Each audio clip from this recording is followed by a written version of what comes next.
sorry. I really am. This is the only way.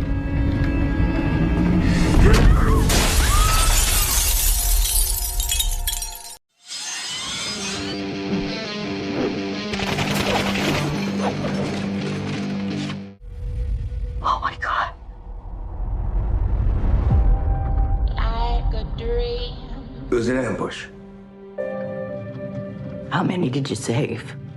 Just like a dream. You did the only thing you could do. And you lost. Like a dream.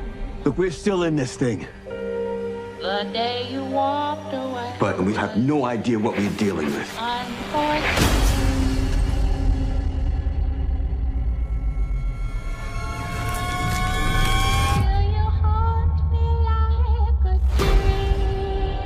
Things are getting worse around here, aren't they? Boyd, we're out of food. Too many things are changing. I have to remember. Remember what? What's missing? Nothing that I've been through is possible. I think you're here for what's in the basement. This place will not break us. We can still win. But the only way we go home is together. Hello. The game here is rigged. Why can't they leave us alone? No matter what this place throws at us, we're gonna find our way home.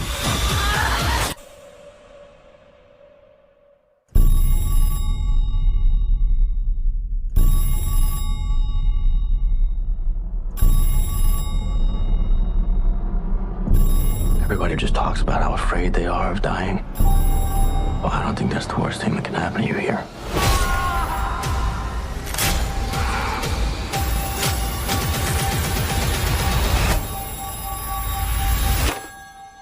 Hello? Like a dream. You looking for these? Into my life. You can't save them all. But things are really how they seem. Here we go, ladies and gentlemen. We are just closer and closer than ever now from season 3 hitting our screen September 22nd, which interestingly enough is exactly 1 week, exactly 7 days before my birthday. So it looks like I have I got a very awesome birthday present to look forward to this year and from season 3 returning. Yeah, September 22nd. My birthday is on the 29th of September. So I couldn't have asked for a better birthday present than from season 3 returning. So I am looking forward to it. Snug, I know you are looking forward to it as well.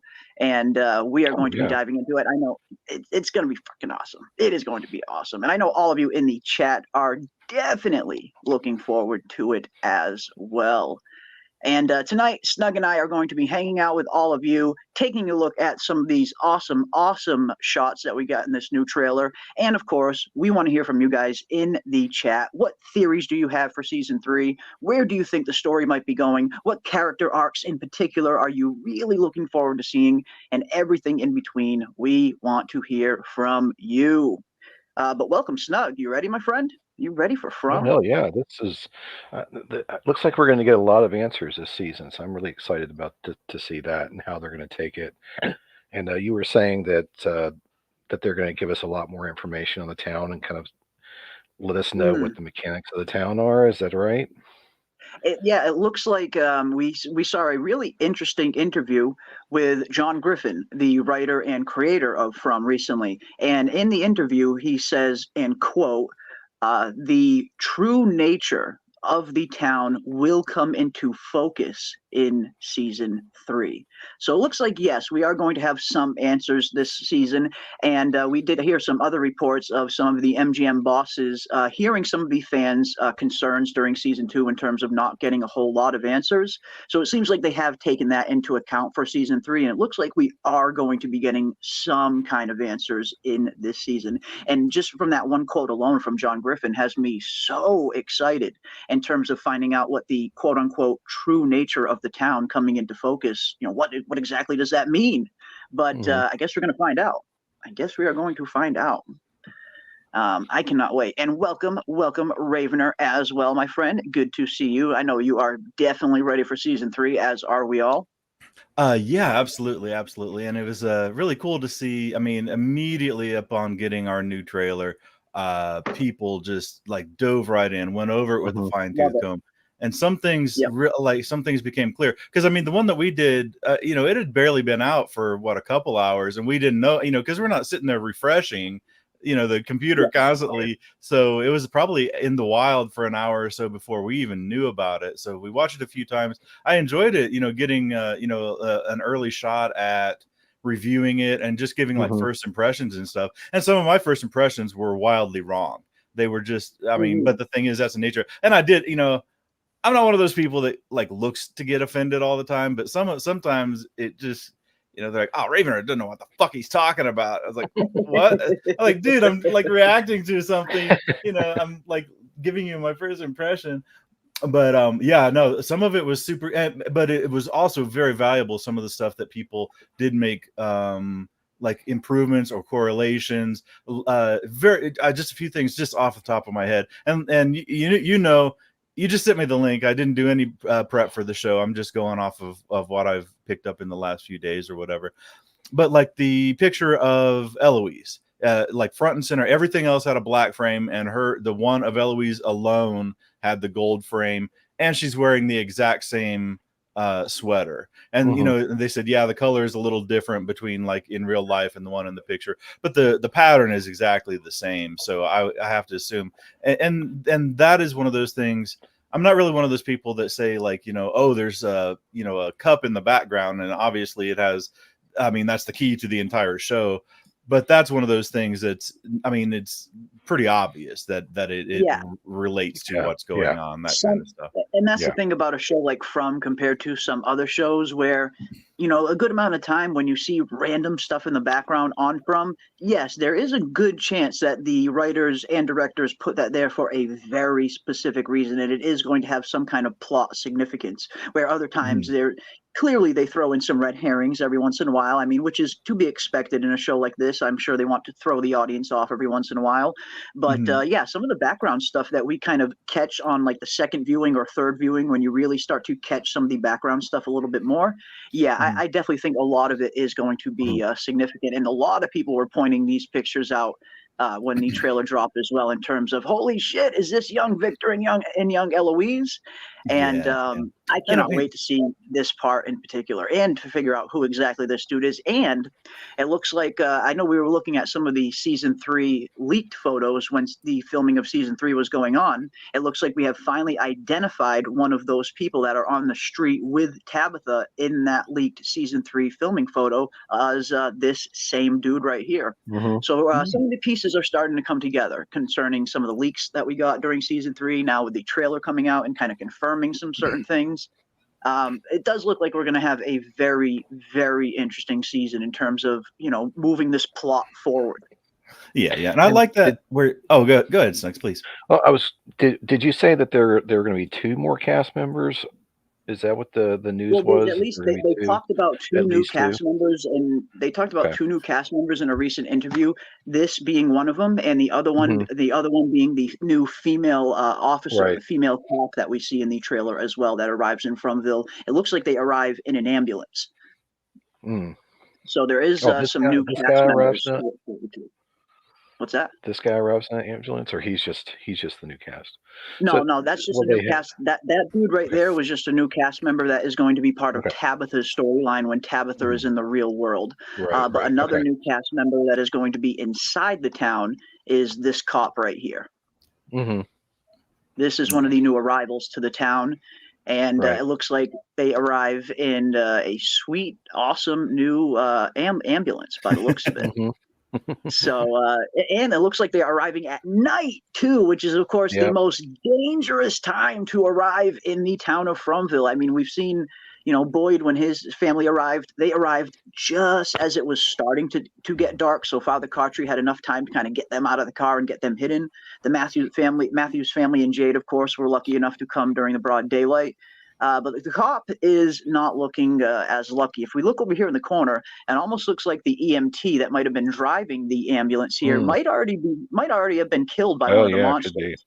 Yeah. Um, And what would you make of that? I mean, obviously they pull into town, and they're in the town loop again. They're driving through, drive out, and then drive back, and then find themselves back in. First thing you're gonna do if you see like a pedestrian on the side of the road, roll down the window, excuse me, what, Exactly. and that's Yeah, what yeah. Especially if that's you're how in you an end up. ambulance. Yeah, You're that's an how you end up EMT, laying you're a on the public ground like that. servant. Exactly. You see someone in help, you're a cop or an EMT, you're a public servant. So naturally, 9 times out of 10, yeah, that person's going to stop and see if this person needs help, maybe see some blood on their fingers and on their hands and wonders, okay, maybe this person's hurt, only to get absolutely eviscerated by one of our Fromville monsters. Right. So, My question is, and I think that, I mean, it'll be patently obvious as soon as we get to the scene that involves the cop, but why is a cop riding in an ambulance unless there's like a perp or something a in the prisoner back? in the back of Oh, that yeah, ambulance. That's exactly what I was thinking as could well, be. because that's usually the only time you would see something like that happen. If an ambulance was taking some kind of prisoner to or from hospital or whatever, Mhm. yeah, sometimes you'll see a guard in the back of the ambulance guarding said prisoner. So that's kind of what came to mind as well. Who else is in this ambulance maybe, and could there be some other new characters that they haven't revealed yet maybe? Or maybe the perp got snatched up and diced up just like the EMT did maybe. Who knows? Mhm. Who knows? Well, this Because is usually like when you're a perp in that kind of situation, they leave you cuffed to the gurney that you're on. Usually if yeah, if yeah. you are a criminal anyway, they're going to leave you cuffed to the stretcher. So I wouldn't be. I think that would be a very gnarly scene if there was a perp back there and he was kind of cuffed to the freaking stretcher and he couldn't get out and gets diced up because of it. So yeah, Right, who right. knows? Who knows what's coming? Yeah, my Who knows? my thought with this, because we do see that one flash of Tabby grabbing Julie by the shoulder. I think Tabby comes back with the cop and the EMT. She's Ooh, coming from really? a hospital. My theory Interesting. for what it's worth, is that Tabby comes back with her. The cop lady right here might be Eloise's daughter, and that she convinces whoever's driving the ambulance to take them somewhere that maybe they've gotten a hint of a way to get back in. So you think it could have been a planned entry, maybe? Okay, that's Yeah. interesting. Wow, That's interesting. that's a whole heck of a lot of plot progress, even in a whole season. I wouldn't have expected that, but that's an amazing. I mean, and It's and I like I probably love s- the wrong. theory. I no, love I the theory. Yeah. But yeah, that's I what's mean, fun about the show. Nobody knows what's coming, so it's fun to Yeah. kind of you know what I say all the time. Throw on that tinfoil hat and dive down that rabbit hole. Have yeah. fun Mhm. with it. Oh yeah, I was all proud of myself with the idea that maybe the cop shot Randall, but I think that I think you was might be spot on there. I do it. Like the more I looked at that trailer, it does look like that Oh, it could might be, be yeah. oh what is really? happening there. Okay, because I I saw think you might be somebody. right. Yeah, I saw them going over it, and like he was like holding his head and then his chest. So I was like, oh shit, maybe it's the It could be cicadas something coming else, like back. Yeah. cicada Okay. related. And that's another thing. We really have no idea what the residual effect of Randall, Julie, and Mari is going to be from being in that weird cicada-induced coma-like state.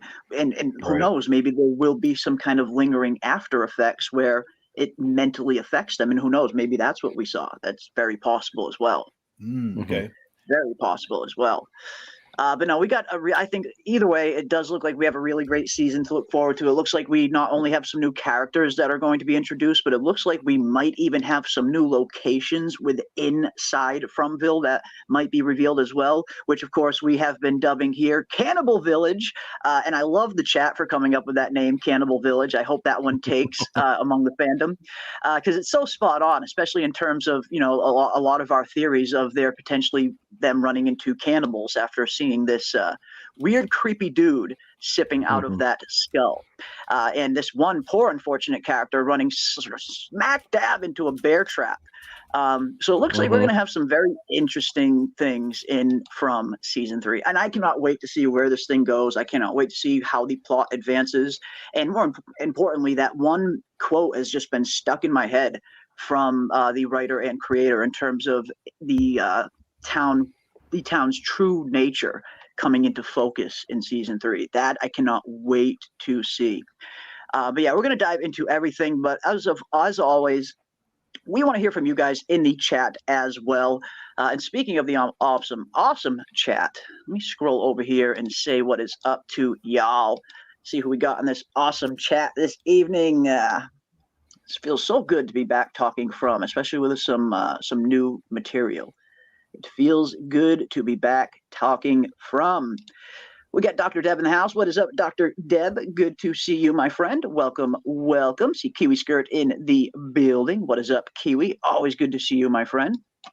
We got Julie Barber in the house. What is up, Julie? Good to see you as well. What is up?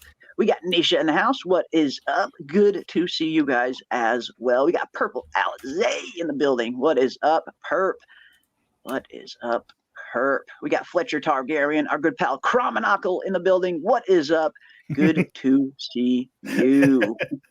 Cromonocle. Yeah, I was thinking about that now that Ethan's like 38 years old. I mean, it's cute when you're 6-year-old talking about Cromonocle and stuff, but now that he's, now that he looks like 16, yeah, he looks like he's ready for his driver's license now. Yeah, exactly. If you're still talking about Cromonocles and shit, you got like a mental impairment or something. Like, and I can only imagine how much the boy in white actor has aged up himself as well. I mean, we saw how much the actor who played the boy in white significantly aged up in between seasons 1 and 2. At the end of season 2, when he appears, I thought it was a different actor. I thought they recasted the boy in white because he looked totally different. It wasn't until I saw the credits that people were pointing out that no, it's the same actor from season 1.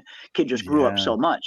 So I wonder if they're gonna have that same actor in season 3 playing the boy in white, or if they will eventually have to recast, because I imagine that kid's probably growing like a weed as well. And that's one of the problems, not problems, but that's always one of the things that you kind of have to take into account whenever you're casting child actors in a long-running series. Sometimes, you have to either recast or write in some kind of time jump or something, but I guess we'll see how the show handles it. Yeah. And now Ethan... I was gonna say, Ethan kind of kept his chubby cheeks, so he still looks like the guy. I think the boy in white, they may be better off recasting him if he's gonna be eternally a boy, exactly. unless he ages up at the same rate as Ethan for some reason, if it's like a parallel kind of thing.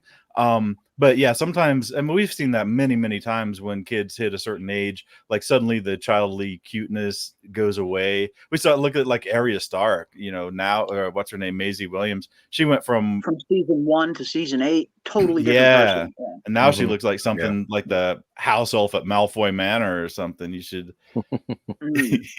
Yeah, Ethan grew up a lot too. I mean, like you said, he does. I mean, obviously, you can definitely still tell it's Ethan. You can definitely still tell it's the same actor. Unlike the boy in white, who I really thought was a totally different actor in total. But yeah, again, it's one of those things where you cast child actors. Eventually, they're gonna grow up. Kids grow like weeds. Yep, and that strike did not help. The strike was not kind. Yeah, the extended, as much as I really appreciate the strike in terms of timeline wise, how things played out, as much as I would love who I've gotten from season 3 earlier, the way I'm thinking now, if we didn't have a strike, we probably would have gotten from season 3 and House of the Dragon season 2 probably right around the same time, and that would have been just absolutely chaotic, just from a YouTube standpoint, to try and cover both of those at once, because I love going so deep into both of them. So I'm kind of glad that we're getting one after the other, when all is said and done. We got House of the Dragon ending next week. We got one episode left, and then we got a little bit of time in between to catch up for From season 3. So I'm glad that we're getting one after the other, because getting them at both at once would have been just a nightmare work-wise in terms of the YouTubing aspect. Oh yeah.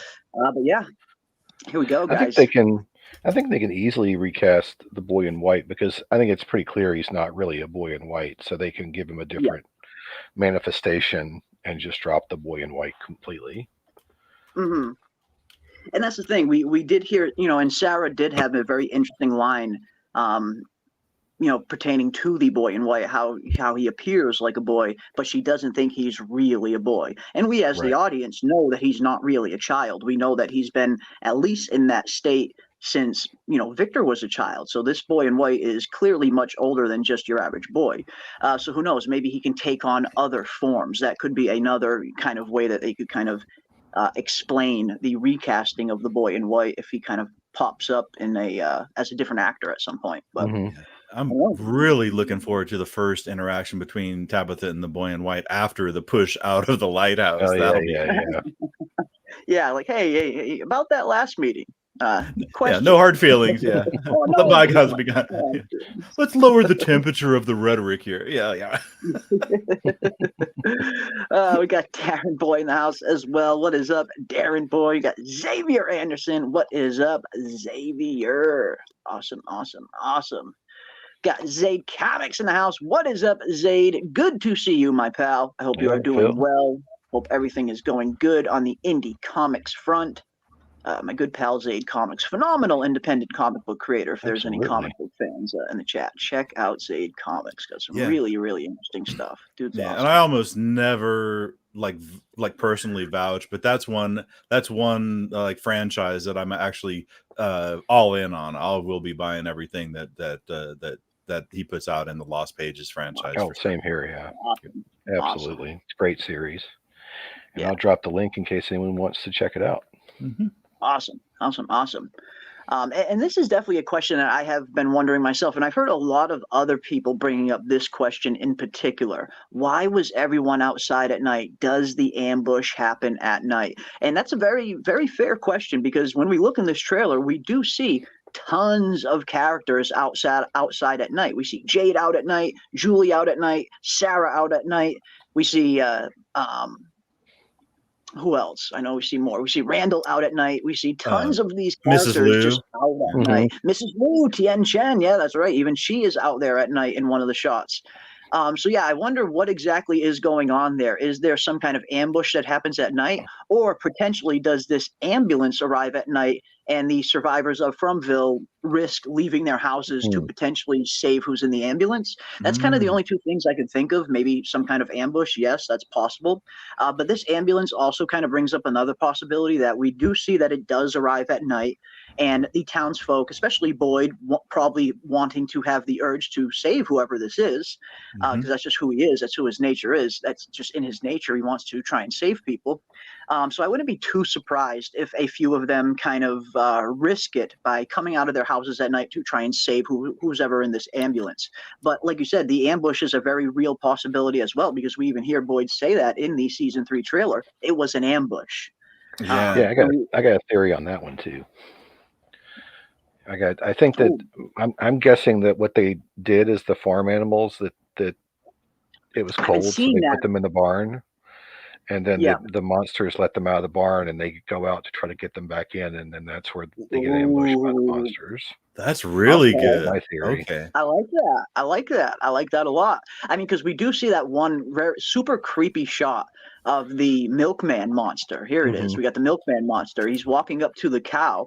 And Jade, of course, is over at the cow. And yeah, maybe Jade's at the cow trying to corral him back into the barn. And next thing we know, it looks like the milkman monster completely dices this poor innocent cow here, and very much to the dismay of Jade. But luckily, Victor shows up just in the nick of time to get Jade out of there. But no, that's an interesting theory, Snug, that maybe the monsters kind of let the livestock out on purpose to draw them out of their houses. Because I imagine, if anything else, the monsters probably know about the dire food situation that is going on in the town. They are severely running out of food, and this livestock is going to become more precious than ever right now, I would imagine. So I like that, Snug. That's an interesting theory. Yeah, definitely. And see, I was thinking like I was looking at it at surface level. I thought maybe they just noticed a cow walking down the street, thinking that, oh my gosh, here's our solution to our food problem. You took it like, I mean, you went 3 more moves forward to them putting it in the barn and then them getting out which I again, like man, I think that's really, I mean, it would make a whole lot of sense. And that's one thing. I mean, I've Yeah. said this, I think every show, but I didn't come up with this, but somebody in Reddit, just a random post or something, said, this show is two shows. It's the show that the writers give you, and then the show that you And make there's up in the your show own that mind. the fans kind of bring up in their head. Yeah, I fully Absolutely. And that's, the very nature of this show being kind of wrapped in so much mystery. That was kind of bound to happen, where you have the show, the real show, and then you have all of the awesome kind of crazy theories that go around with the show. And at some point, it kind of almost becomes two different things until the two merge and we find out what's really happening. Right. So no, I definitely get that sentiment and totally understand it. Yeah. Oh, we got some gifted memberships from the awesome Kiwi Skirt. Thank you so much, Kiwi, for the 5 gifted memberships, my friend. Looks like Leah Bradley is now a member. Susan is now a member. From Enthusiast is now a member. Matal E is now a member. And Bitey is also now a member. Welcome, one. Welcome, all. So glad to have each and every one of you here. And you guys know what that means. Kiwi is owed. Cover your ears. Whoa. Whoa! Be sure to take advantage of these custom emojis that you get for being a channel member. I think last week we saw somebody actually who wasn't a member who bought memberships and ended up gifting himself a membership, which is kind of I'd never seen such a thing. I've never seen anything like that before too, and that's absolutely awesome. I love it. I'm definitely in favor for it. But in terms of the whoa that has become kind of a staple for these From streams, that whoa animation that is very prominent here on the channel actually came from our pal Zaid Comics, who was in the chat. That was actually a trailer for one of his independent comic books, and I just love the sound of the whoa that I kind of stole it from it. But yeah, that's the origin of the whoa. The origin of the whoa. Can't wait for September 22nd, 2 months away. I know we are getting closer and closer. I absolutely love it. We got Harrison Phillips in the house. What is up, Harrison? I totally missed the fact that in front of this old man's house is a bottle tree. Yes, I wonder what is the backstory with that. I'm right there with you, man. I am right there with you. I'm really wondering what the heck is going on there. Clearly, whoever lived in this house or lives in this house definitely either has been to Fromville or certainly has a very deep connection to Fromville in terms of maybe having visions of it, premonitions of it. I know a lot of people seem to think that this might be Eloise's house, and I kind of think that could potentially be possible as well, with that old man maybe being Eloise's husband. I mean, it looks like that is a possibility. I saw that, the theory first popping up that this could potentially be Eloise and Victor's father, but I don't think he's old enough for that. He seems like he doesn't look that old. He doesn't look old enough to be the father of Victor and Eloise, but he definitely looks old enough to be Eloise's husband. If Eloise did in fact escape Fromville somehow, which it seems like she may have, we really don't know what Eloise's fate was, but the seems like the most popular theory right now is that she escaped a similar way that Tabitha did. And if that is the case, who knows? Maybe this is all Eloise's doing in terms of the bottle tree and the drawings that we see down here in the basement, because as we see here, definitely looks like we got some Eloise and Victor action here on the wall as well. Well, that was weird, because one of our sleuths in the Discord said that the actor's 73, which he doesn't look 73. Yeah, he doesn't. Yeah. So because he looks good for his age. He looks good for his age. I'll give him that. Yeah. My initial thought was that it was Eloise's husband, but then there was a question is like, if it was Eloise's husband, it is kind of weird to have a childhood picture of her by herself just on the wall. I mean, you don't really do that kind of thing. But if it's the father, then it does make sense. And we never did really see the father. He was out of the picture. Father, and everybody, everybody wrote their thing. Well, maybe he was abusive. Maybe he was terrible. Maybe they just went. I mean, maybe they were going to go visit her parents. They were just doing a road trip and he had to work. He may not be a villain. It doesn't have to be a bad thing every time. Idea.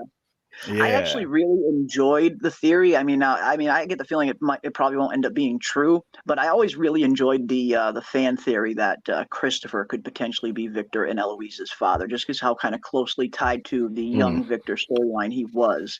But it does seem like they might have arrived in two different cars. Some people were pointing out, which I need to go back and confirm myself. But yeah, I mean, either way, I love the theories. I love seeing all the very clever fan theories that everybody has been coming up with. Our Discord has been absolutely on fire since this season 3 trailer dropped. I try to get in there as often as I can and try and catch up and read up on some of the stuff that you guys are putting down in there. And I love it. The From energy has kicked up 10 notches since this trailer dropped, and that's really awesome to see. I'm glad to see the From fandom, the Fromily, as it were, get a nice little boost of energy, because we needed it. I mean, that 30 seconds we got a few months back was great. Don't get me wrong. That was a great, perfect 30 seconds to kind of get us energized again. But this trailer came at a really good time. We needed something new to kind of dive into and dissect, and I'm so glad we got it.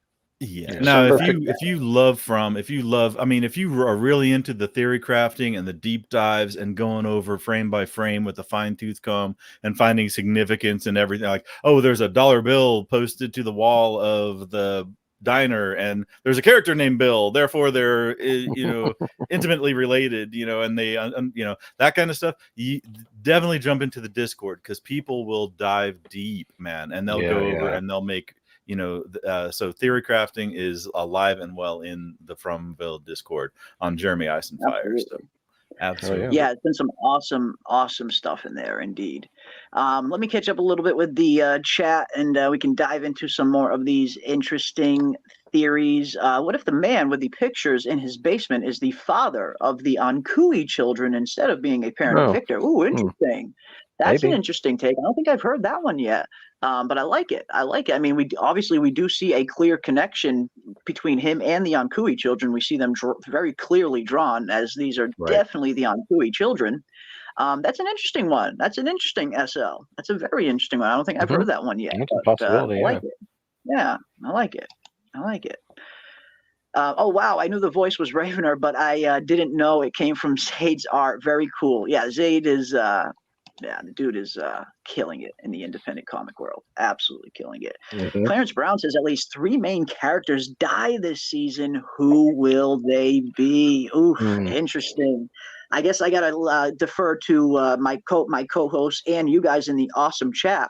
I'll ask you guys this question. Who do you think is going to be on the chopping block heading into season 3? We had some interesting theories that I know we've asked this question in the past, but now after seeing a full trailer and getting a better glimpse as to where season 3 might be going, what characters do you guys think are on the chopping block in season 3? Who is not making it out of season 3? Ravener, who you got?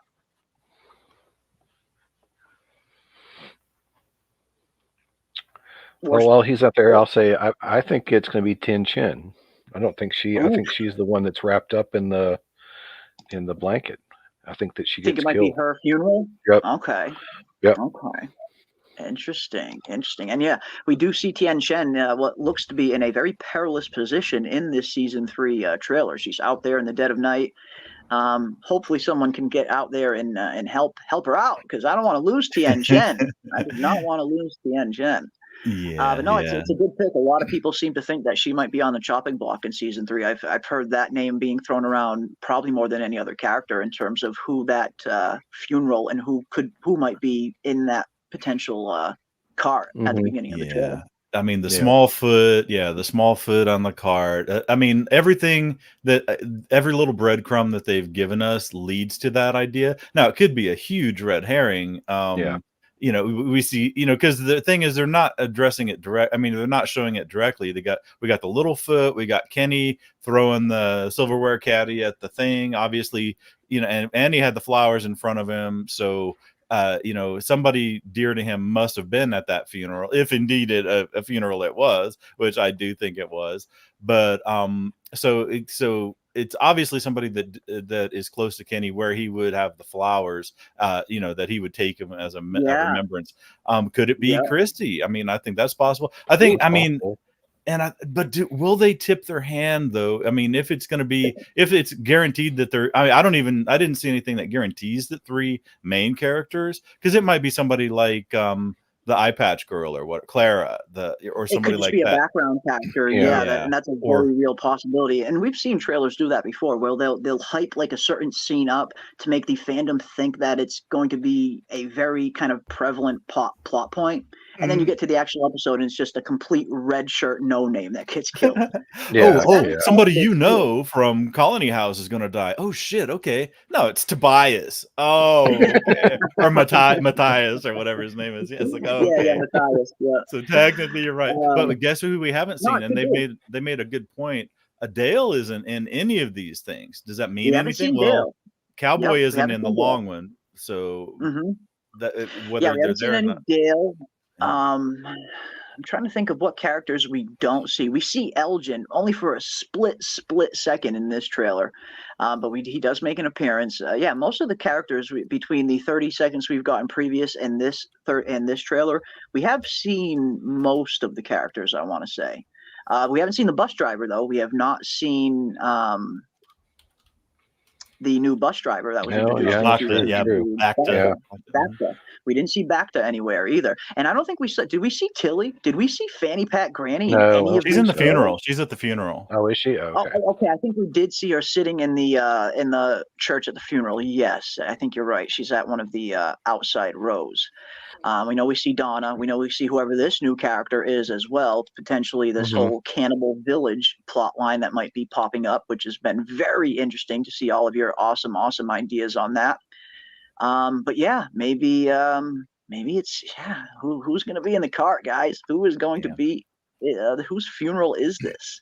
And I wonder if my third guess. Well, I didn't actually have a second guess. My second guess will be Randall, because just from what we've seen is, I don't know how you get out of that, man. If they're walking around, it's one thing if you're on your feet and able to move or whatever, but if he's sitting on the ground, whether he's shot or whether he's having a cicada episode, or incapacitated for any reason, he's laying on the wet ground, writhing around. That's not really. I almost wonder, though, if it is cicada induced, if it is kind of weird Fromville induced, will the monsters even kill him? What if there's a reason this is happening to Randall, and what if he's going to be used for something in the future? We do see in season 2, it seems like the monsters had not a knowledge of the cicada entity, but it was very weird how Donna points out how the monsters all of a sudden stop when they're heading towards the RV. And then 2 seconds later, the entity literally arrives in the RV, almost like the monsters knew it was about to show up. Like there's maybe some kind of hierarchy that we don't know about. Yeah. But yeah, if whatever's happening to Randall, if it is, quote unquote cicada induced, maybe the monsters won't kill him because maybe there's a plan in place there. Okay. Yeah. Like he's a friendly now to them. Maybe he's a friendly. Maybe he is a friendly. But it seems like a lot of you guys in the chat are also saying Tien Chen is going to be on the chopping block. Robert Saunders says Tien Chen, Christie, and Ellis as a possible third from Robert Saunders. Ooh, interesting. Maybe. Interesting. I like it. We got Tien Chen, Marielle, or Christy, and maybe Sarah will sacrifice herself to save Ethan. That would be good to see. That I could definitely see Sarah maybe going that route at some potential point, just because we do see it on Sarah's face, and we can very much tell in season 2 that Sarah does genuinely feel bad for a lot of the things that she's done. And I imagine attempting to kill Ethan is probably at the top of that list for things she is trying to make up for. Because we do she genuinely tries to make an effort towards the end of season 2 to be a more productive member of the town, so much as she offers to go back into the woods to look for answers. So I wouldn't be too surprised if that's where Sarah's storyline ultimately kind of ends, with her maybe sacrificing herself to save either Ethan or maybe even another member of the Matthews family. It could be a very interesting close to her character arc. Do you think they've exhausted her plot lines? I mean, do you think that? I mean, because that's the other question. I mean, who do you think? When we're doing who do you think is going to die? You think which characters have followed their plot line to a logical end, where they're done? That, but we also look at season 1 and Father Cautry completely kind of just threw that whole Yeah, that was kind out of of the blue. Yeah. thing right out the window because it definitely seemed like Father Cautry's story arc. It seemed like it was just getting started in terms of everything True. that they were kind of setting up with Father Cautry, Boyd, and Sarah getting ready to hoof it out into the woods. Father Cautry very much believed like his path was just getting started, and then boom, he gets kind of swiped off the board. And those are usually the most effective character deaths, in my opinion. When you do see characters that do have a little bit more of a completed character arc already, having them killed off it's still tragic, but it's not as it doesn't have as much of an impact as it does with a Father Cautry character like that, where maybe Right. a character is literally right in the middle of this crazy story arc. You think they're going to be there for a while longer, and boom, they get taken right when you least expect it. Those are the kind of character deaths that I really enjoy the most. That's why I always refer to that Father Cautry character death in terms of being one of the best on-screen deaths I've seen in a series in a very Mhm. long time. Not just the way that it was acted, because it was beautifully acted by both him and Boyd, but just the impact of it, what it meant for the story of From, what it meant for bringing that feeling to the audience that none of these characters are truly safe. Anybody can Right. go at any time. That's what I loved about Yeah. season one. I had that feeling for every episode, and I'm already starting to get a little bit of that feeling again watching this season 3 trailer. So I can't wait. I mean, the actor who plays Jade, David Alpoy, he says there wasn't a single episode in season 3 that didn't give him nightmares. Like Oh super wow. scary is how he was describing it. So I think we got a good one ahead of us, guys. I think we got a good season ahead of us. Oh And I do yeah, like yeah. that idea. I mean, I like that idea of that the people that because when a character still is talking, I mean, because you're right about Father Cautry. They had just started developing him, It was and perfect. when they start talking about their plans and aspirations, and you actually start getting attached to the character because you're like, okay, I can see that, and this guy thinks about doing this, and eventually, maybe 2 years down the road, maybe we'll do this, and da da da.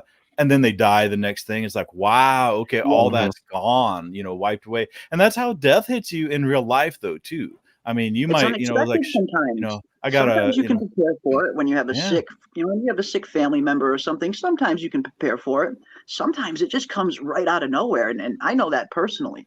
Mhm. Do you Yeah. think maybe that the scene with Tabby in the confessional, that might be the same church where Father Cautry served? Where Father Cautry was a parishioner at, maybe, That Yeah. would be maybe, wild. yeah. That would be And Yeah, wild. she's been I got hunting to give down. yeah, maybe she hunted down Yeah. Father Cautry's specific church. That could be very interesting. But I do want to Yeah. give a nice shout out because when we did see this a very similar photo like this leaked during the filming of season 3, a lot of us are trying to figure out where exactly was this scene taking place. But quite a few in the chat did bring up the possibility that this was a confessional. So kudos Mhm. to each and every one of you who guessed this right. Because yeah, Yeah. she is indeed in a confessional. Yeah, who knows? Maybe it is Father Cautry's. I mean, it's kind of hard to tell from just this, but it's a Yeah. possibility.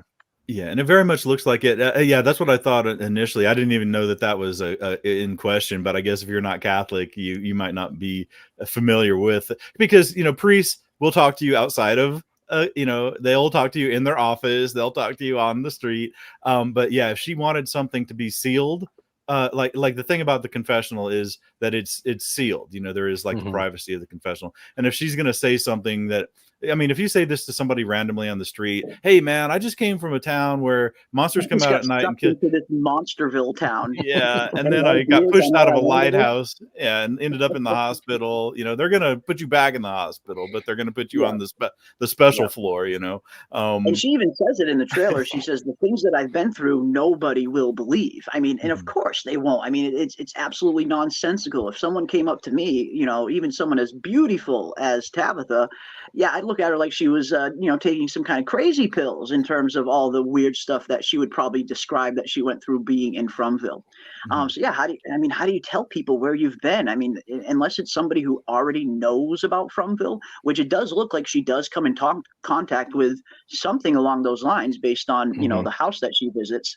Mhm. Yeah, I Yeah. mean, how the heck do you convince people of this weird fucking place that you can't even get back to? So But I I don't know. Well, really like the idea that she did seek out, basically the priest who succeeded Cautry at the parish that Cautry served in. That makes a lot more sense, for her to be able to say this kind of stuff. Why would she, especially if she had to travel a distance? I don't know what town she's in where the hospital is, Yeah, who but knows? somebody's like, Who look, I knows? just came 180 miles, to this church, and I got to tell you this in the privacy of the. Now, of course, it's not like the cone of silence or something. The confessional is not like that, but I think if you wanted to have a dedicated one-to-one alone time where you wanted to tell somebody something crazy, a confessional is a decent place to do that. And if it's the Mhm. same church, you can say, "Oh, you don't believe me? Well, I met Father Kotri who disappeared Right. uh, in the same place." Mhm. Yeah, yeah. That's the thing. If you ever come in contact with somebody in the outside world that maybe knows somebody that disappeared and is in Fromville, then maybe you could kind of start to build some kind of evidence that you might not look crazy if you knew things that only that person would know in a sense.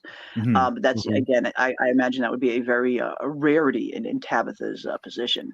Yeah, but that would Let me also catch be a a lot little more bit. for Boyd than for Tabitha because she didn't get the Cosmo bar. She didn't get all the stuff that No, Boyd yeah, knows that's about true. her. Exactly, she doesn't know That's about true. any of that too, so it'd be hard for her to kind of prove that she has been in contact with Father Kotri, other than knowing Yeah. his name, really.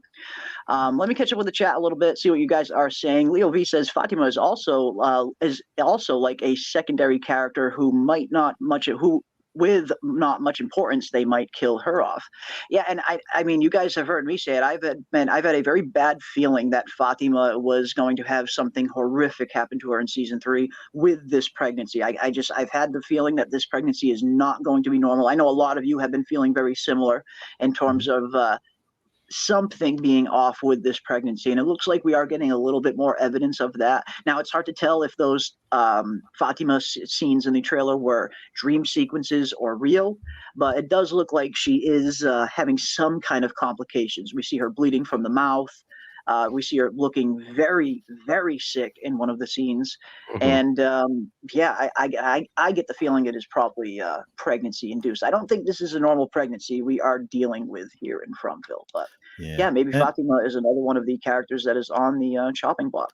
that's really a good potential too, because I mean, the first thing you do when you talk about who's going to die is who is it going to affect?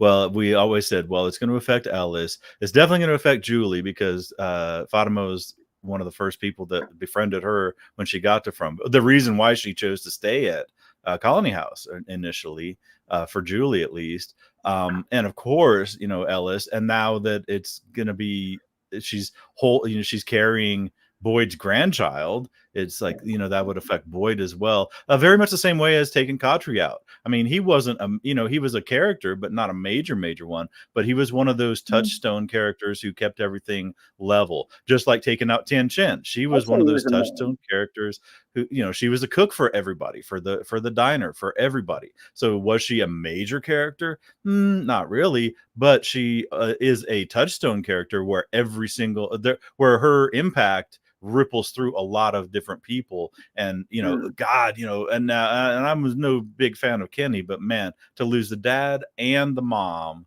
this kid is taking a lot of mental damage if um if that is the case, if Tien Chen ends up being the one to die.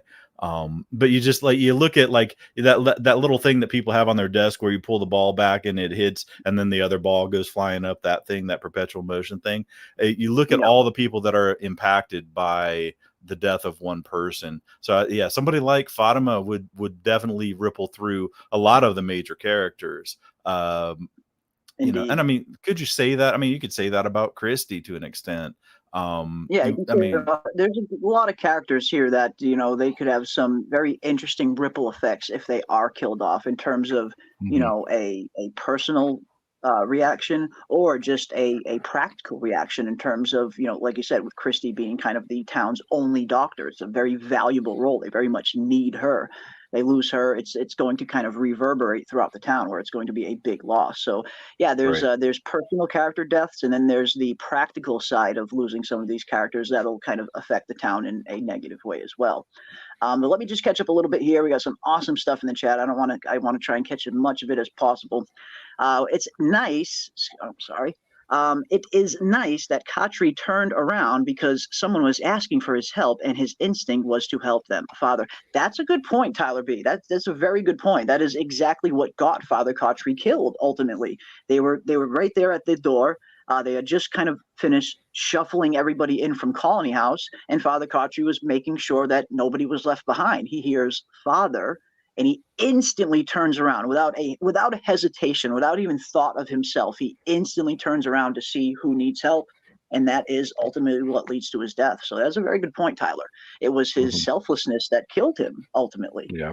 And it just goes back to one of those things where sometimes the nice guy does not. Sometimes the nice guy finishes last.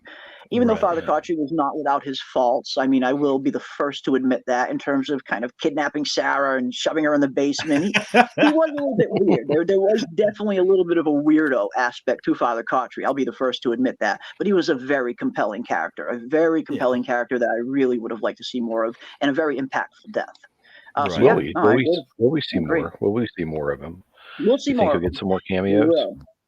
We will. I mean, they're not even hiding it at this point. Like they're not even pretending to hide it at this point. Father Khatri is literally on the season 3 promotional. Oh, okay, cool. Image. Here we go. Awesome. This is the official From season 3 promotional image, and yeah, we have Father Khatri right here. It's like they're not even hiding it this time. So yeah, we are going to be getting a Father Khatri cameo, most likely. Yeah, awesome. And I will say that it was, I did appreciate that finally they showed like a Catholic clergyman in a way that he wasn't like an absolute piece of shit, because for Hollywood, that's it's such a short cut. It's not even in the show yet, so we don't know.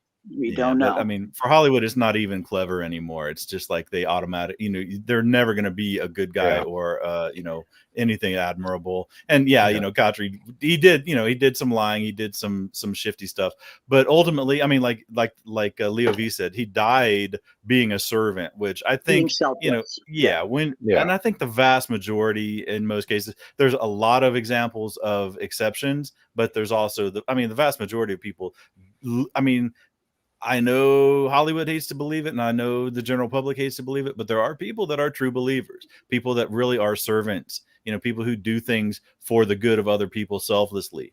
And and a lot of that is people not looking, not being able to see themselves doing such a thing. But I know that such people exist. So, maybe Khatri is an example of that. And I was just, without being too preachy, pun intended, I was glad to see, Khatri portrayed like that, somebody who, and he had natural human feelings. Like he had that natural feeling of rage, or that natural, when the thing that led him to Fromville, the little kid, he gave the kid a candy bar instead of stepping in and sticking his neck out. And it ends up being the time that the little boy ended up getting killed beaten to death by his dad.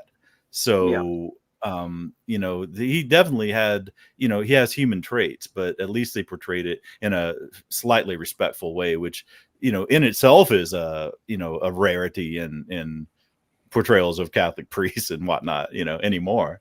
So, and I'm not Catholic, for the record, so it's not like I have any dog in the hunt, but it was just interesting. That was an interesting little thread, I thought, about Khatri's character. So. No, I got you. He was not without his faults, but he did die selflessly at the end of the day, and you can at least appreciate that. Xavier Anderson says, Monster with the Keys said, you can't save them all. I think that they kidnap Boyd, then make him choose. Now, that could be very interesting. Almost like From's own version of Blood and Cheese. And I know all my House of the Dragon fans will definitely understand the reference. That who knows, maybe that is the case. We've been trying to figure out what is going on in this barn scene for so long. It does seem like Boyd obviously is being held captive. He is being forced to watch something horrific that is very much affecting him emotionally. But what exactly is it? We have no idea. There's been a lot of really great fan theories in terms of what could potentially happening in this barn. But yeah, who knows? What if Boyd is put in one of those positions where the monsters are forcing him to choose between one character or the other, who lives, who dies? That could be a very interesting scene, Xavier. And not only could it be a very interesting scene, but in terms of having the lasting effects that we were talking about on some of these characters, that is something that would definitely damage Boyd. Everything about Boyd, everything in his being is trying to save these people, trying to get these people home to their families, trying to keep their families safe. And that's who Boyd is at the end of the day. Ravener, you just brought up, a minute ago in terms of there are some people out there that are just genuinely selfless, that genuinely care about others. Boyd is that. That is exactly who Boyd is. He will put his life on the line for anybody. But in terms of putting him in a position where he has to choose who lives and dies, something like that could potentially break Boyd. And it does seem like breaking Boyd is some of the goals that we are seeing in season 3. They could have easily killed Boyd at any number of times in this barn. It doesn't seem like they're trying to kill Boyd, though. It seems like they're trying to break him. And what could be a better way to break Boyd than having him choose who lives and who dies and killing that person in front of him, especially considering who the choices could potentially be. What if he's forced to choose between, his son and Fatima, or Fatima and Sarah, like a crazy choice like that? That is something that could definitely come close to, if not breaking Boyd. So I like that, Xavier. I like that. Like, it's almost like From's very own blood and cheese scene. That'd be pretty cool. Yeah. Well, does Boyd now have some I don't know, ward against the monsters to where, because he had the worms in him, that they can't kill him? Because it seems like that they're no. I don't think so. I just don't think they want him dead. I think they have another plan for Boyd. It just doesn't seem like they want to kill him. It seems like they want to break him, but for what reason do they want to break him for? Like, does Boyd represent some kind of, force in this town? Like, is Boyd a hindrance for them? I mean, I have to imagine if you're the monsters and you're looking at these townsfolk, there are certain people that are going to be, elevated threats compared to others. And maybe Boyd is one of those threats that they just can't outright kill, that they need to kind of break his spirit. Because at the end of the day, we really don't know what these monsters want. Do they just want to kill the townsfolk? Or is there some other kind of reason that they're there? We really have no idea. But it just based off what we've been seeing in the season 3 trailer, it doesn't look like the monsters want to kill Boyd. It looks like they could have easily killed him if they want to. It looks like they're specifically trying to break him. Now, for whatever reason that is, remains to be seen. Right. But it doesn't look like they want him dead. Doesn't look like they want him dead. I can agree. We did see the initial scene where the professor is scratching where he's putting that wound on Boyd's shoulder, but okay, I just answered my own question in my thoughts, because I was saying the black jacket that Boyd has also has a rip in the shoulder, and I was like, wait a minute, he was in his gold shirt when the professor scratches his arm and puts that wound on Boyd in the barn. But I think he also gets shot in that same thing as well. That same black blazer, that black overall coat. Yeah, that's what he's wearing when he gets shot in the shoulder at the end of season 2. So he's taking a lot of shoulder damage, Dan. He's been taking a lot of shoulder damage. Boyd has. Yeah, you're right about that. He's getting shot in the shoulder. He's getting scratched in the shoulder. That shoulder is not doing good. Gary says, I think Tian Chen saw the newcomers and tried to save them, which made Jade go out, and Randall came out because he saw it all from the bus. And I think that's probably a likely scenario. Again, we see this ambulance arrive in the dead of night. Some characters are definitely going to see that. And like you said, Randall's probably one of the characters that would see that first, because it does look like Randall does return to the bus. When we do see one shot in the season 3 trailer, and Randall is back in the bus, and it is a nighttime scene. So it does look like they do send Randall back to his bus after the whole cicada coma. And yeah, he would be in a primed position to see this ambulance arrive. And maybe, again, who knows? Maybe we see a selfless act from Randall. It's certainly possible. We know he's capable of selfless acts. If we remember back to the beginning of season 2, when they were looking for volunteers to try and help dig Tabitha and Victor out of that hole, Randall was literally the first character who raised his hand to offer to help dig Tabitha out. So as much of an asshole as Randall can be at times, we have also seen him display sometimes a selfless act. So who knows? Yeah, maybe we're seeing Randall come out here and try and save somebody. It's definitely a possibility. Yeah. I wonder if go ahead. Please continue. I was just going to say, I mean, I wonder if that was partly because, I mean, it would have been super easy, especially with his attitude, especially pulling his gun out and all that kind of stuff. It would have been easy to write him off as just the stereotypical dickhead character. The town asshole, yeah. But he might just be a hothead. He might be impulsive in all things, good and bad. And that's what I'm seeing a little bit more. But then, you know, when he's talking to Jim and he's definitely going down the conspiracy route. So I actually, you know, I mean, as hateable as he is, he's also being developed a little bit, you know, because he is not just a complete idiot. I mean, he's a dickhead and he is impulsive and he does it in a very unappealing way, like a bully kind of way. The way he acted at the Colony House was dickheaded too. But it also but you know, the scenes with Jim, even if he's completely wrong about there being, you know, and I don't think he's completely wrong, but, you know, what if there's people in on it? What if there's something else going on? He's one of those guys that still has a capacity for thought. So I do like how they're developing a very unappealing character, essentially. Yeah. Yeah, it could be. It very well could be. And yeah, Tyler B also thinks Randall is the one who will first notice the cop and ambulance. In my opinion, he literally lives in a glass house. This is very true. It is a good point. It is a good point. Scarlett says, I wonder if the dog is going to send Boyd to that Aztec building in the season 3 poster. Also, is that building the same one from the cave drawings that's like a red building? That's I thought I saw some people talking about that in the Discord as well. I meant to get the screenshots, but I might have other ones we can look at either way. But yeah, that's another huge question mark we saw at the end of season 2. It seems like that dog was leading Boyd somewhere, and it seems like every time this dog shows up, it is showing up to help Boyd in some way, whether it's to lead Boyd back to town right after he gets the worms, or whether it's to lead Boyd to the talismans in the first place. These dogs have helped Boyd in the past, and a lot of us are definitely wondering where that dog is leading Boyd at the end of season 2. And yeah, I suppose that's a good of destination as any. I mean, because we do see some weird, trippy kind of structures in the trailer and in some of those season 3 promotional images. Do you have that poster? Do you have a clip of that poster? I do. I do have that poster right here. I wanted to point out something that I saw that I think Snugs may like. Oh yeah. Oh wait, where's? Oh, it was the one with the house, with with the stone house. I can't. One with the stone house. Yeah, the stone house would have been. Oh, okay. Because I thought it looked to me like there's a damn alien right above the roof of the stone house. I thought. Oh, I bet that's right. So Snugs that's right though. That's what's going to be the whole thing. It's aliens. Definitely. Maybe. Indisputable. Yeah.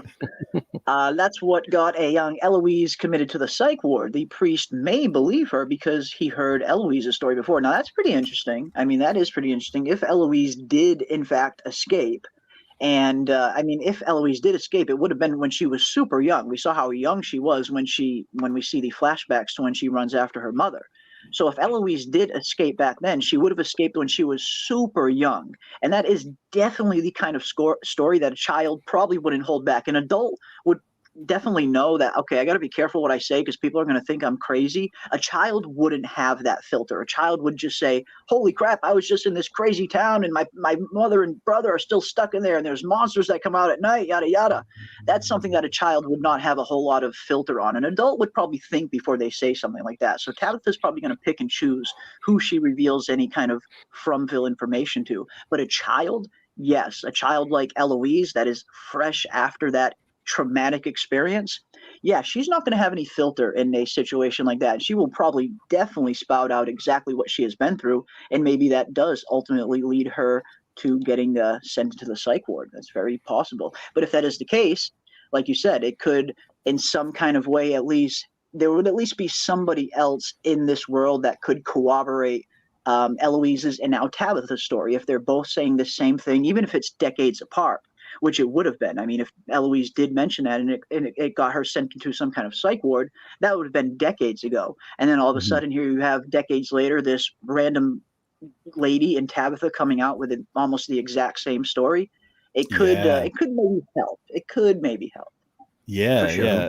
Like if she told the story, if Eloise told the story when she was a kid and there was a young doctor and now the doctor's 20 years on, because we do know that time runs at the same pace inside and outside. I think we did establish that. So Yeah, it seems like season 2 established that with the whole 6 months for Christy and 6 months for Marielle at the same time. So it seems like time does pass at a similar rate. At least that's kind of, I mean, I imagine that's probably why they put that line in season 2 when Christy says, you know, she's been in here for 6 months and Marielle also says you've been missing for 6 months. I get the feeling that's why they threw that line in there. So we as the audience would know that time passes at a similar rate, because that was a big question coming out of season 1. A lot of us were wondering, does time pass at the same rate on the outside as it does inside Fromville? That was a big question a lot of us were asking. So I wouldn't be too surprised if they threw that line in there just to kind of make that clear to the audience that it is a kind of similar rate of time. Tyler B says, I'm still curious. Is this home or not? Will they ask Tabby where her family is, or they have no record of her being married, having kids?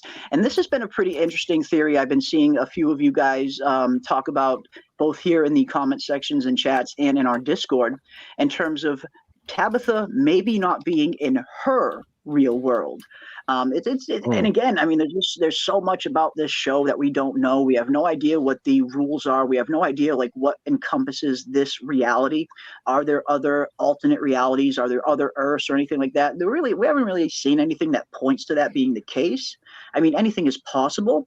But I think just based off the evidence that we're getting from the show itself, it doesn't seem like there is any indication that there's multiple Earths out there. So I do get the feeling she is in her real world, but it is an interesting theory nonetheless. And I also I've been seeing a lot of people potentially putting forth the theory that Tabitha is in the real world, but just in a different time period, some kind of time period in the past, which is another pretty interesting theory in and of itself. I mean, there has been a lot of talk of some kind of time travel happening in the show at some point, whether the faraway trees are capable of time travel as well as moving people from place to place. So again, they're all very interesting theories, and I suppose all of them could be possible. But for me, just me personally, in terms of some of the evidence that I'm seeing in the show, I haven't really seen much evidence of there being multiple realities. But again, who knows what's possible? And that's what's so fun about this show. None of us really know what's coming. And I love that there's no source material for this show, and that it's just a completely new and original story. There's not a book that we can go and read and get all the answers. And that's what makes these kind of streams and these kind of theories that much more fun, because even some of the craziest theories that I've heard online could still potentially turn out to be true, because there's still just so much we don't know about the nature of this place, what Fromville is, where it is located. Could they themselves be in some kind of alternate reality or some parallel universe? I mean, there's a lot of talk of pocket dimensions and alternate realities. There's just so much we still don't know, that so much could definitely be possible.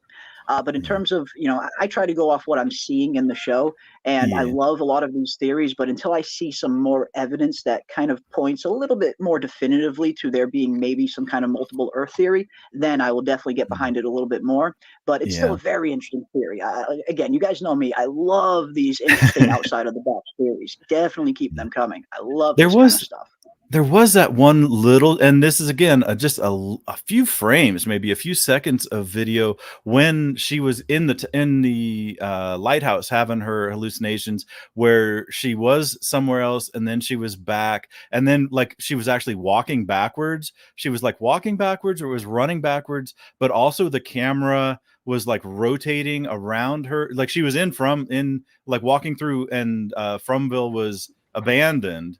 I can't remember what else was happening, but she was like walking backwards, but the camera was also rotating around her from back to front, which was so strange, such a strange visual. And I wonder again if there's any significance to that. If there's, I mean, I'm not a huge time travel believer, just because I haven't put the energy into trying to make it make sense, because like you, Jeremy, I mean, it's one thing to write fanfic about, a guy was named Brick and then bricks fell on him, therefore it's all intricately related. And then there's also stuff that the show has shown us.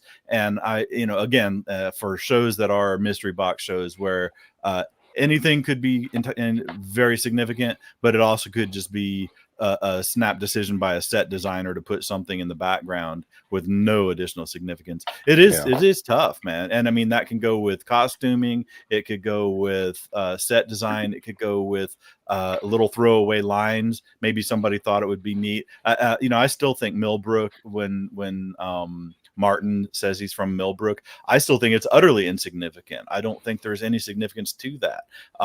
There's about 6 Millbrooks that you could find on Google Maps. There's one right in Nova Scotia. I think they're driving, when they're driving from their hotel to the set every day, I think they see Millbrook next right, Millbrook 14 kilometers or whatever. Shout out, and they're to like, the town. yeah, exactly. A little local pop. Wrestlers do it all the time. Hey, Poughkeepsie, it's great to be here. Nobody's happy to be in Poughkeepsie.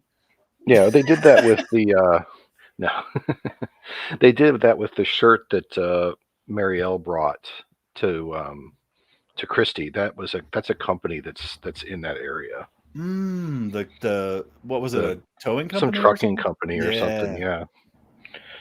So it could just be a shout out to the locals. Little winks and nods to local businesses and areas and stuff. That could be possible. It could just not be anything significant to the plot overall. And again, this show is going to do things like that at times, where sometimes they will throw a kind of insignificant red herring in there every once in a while, knowing that us being very the writers and the creators of the show at this point, they very much know that us as fans, we pore over these trailers and these episodes with the fine tooth comb, and they definitely know that.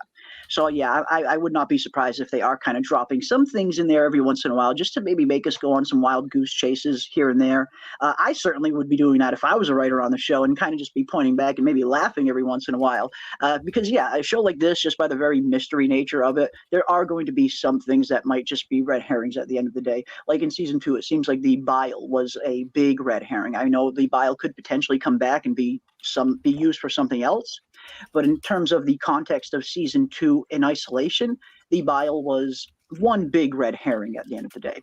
So I do think we will see some things like that, where maybe we might think they're more than they actually are. And that's, again, just goes back to the very mystery nature of the show, where sometimes just because it's very wrapped and shrouded in mystery, by that very nature, it will make us as fans kind of overanalyze every little thing that we see in the trailer. And that could be to our, that could be to our detriment, or that could be to our benefit at the same time, depending on what we're kind of zeroing into, what we're tuning into. But it's just another aspect that makes this show so fun. The fan theory, the fan crafting, the theory crafting around From is just as fun as actually watching the show itself and having these kind of streams and hearing from all of you guys in the chat. Like From Enthusiast says, I like Randall for the show. I hope they develop his story more. I also like that they are giving Jim a different role this season. I like Kenny and Jim as a team. Jim and Randall team was a disaster. Yeah, the Jim and Randall team was, it definitely did not go anywhere productive. Now, when they first teamed up, I thought, okay, this could be kind of interesting. I mean, especially when they were going for the whole drone angle. I was hoping, okay, maybe they could kind of rig up some kind of camera on this drone, send this drone up as high as it possibly goes, and finally get a really proper bird's eye view of everything that is around us. Because that's one thing that they really need to do at some point. They need to figure out what this place is. They need to map this place out a little bit more. So when I saw that drone, and a lot of drones nowadays are even equipped with cameras, but even if that drone wasn't equipped with cameras, we have seen that smartphones are a thing in this world. We have seen characters with smartphones. So they could have easily rigged up some kind of camera on that drone, sent it up as high as possible, and got a proper bird's eye view of everything around them. So when Jim and Randall first teamed up, and when we first saw the drone, I thought, okay, maybe this could go somewhere interesting. But boy, was I wrong. That it didn't go anywhere. It went nowhere fast. Right, but what a shame. But maybe the Jim and Kenny team up might bear some more fruit. Now, we have seen some very interesting shots when it comes to Kenny and Jim. Kenny and Jim seem to be the two characters that come upon these weird totems, and they might even be the characters that maybe come upon this weird cannibal village town that we're kind of seeing in this trailer. Because at one point, we do see Kenny and Jim in the trailer. We see Kenny pulling out his gun in the trailer. And next to him and Jim, we can see one of these totems right here.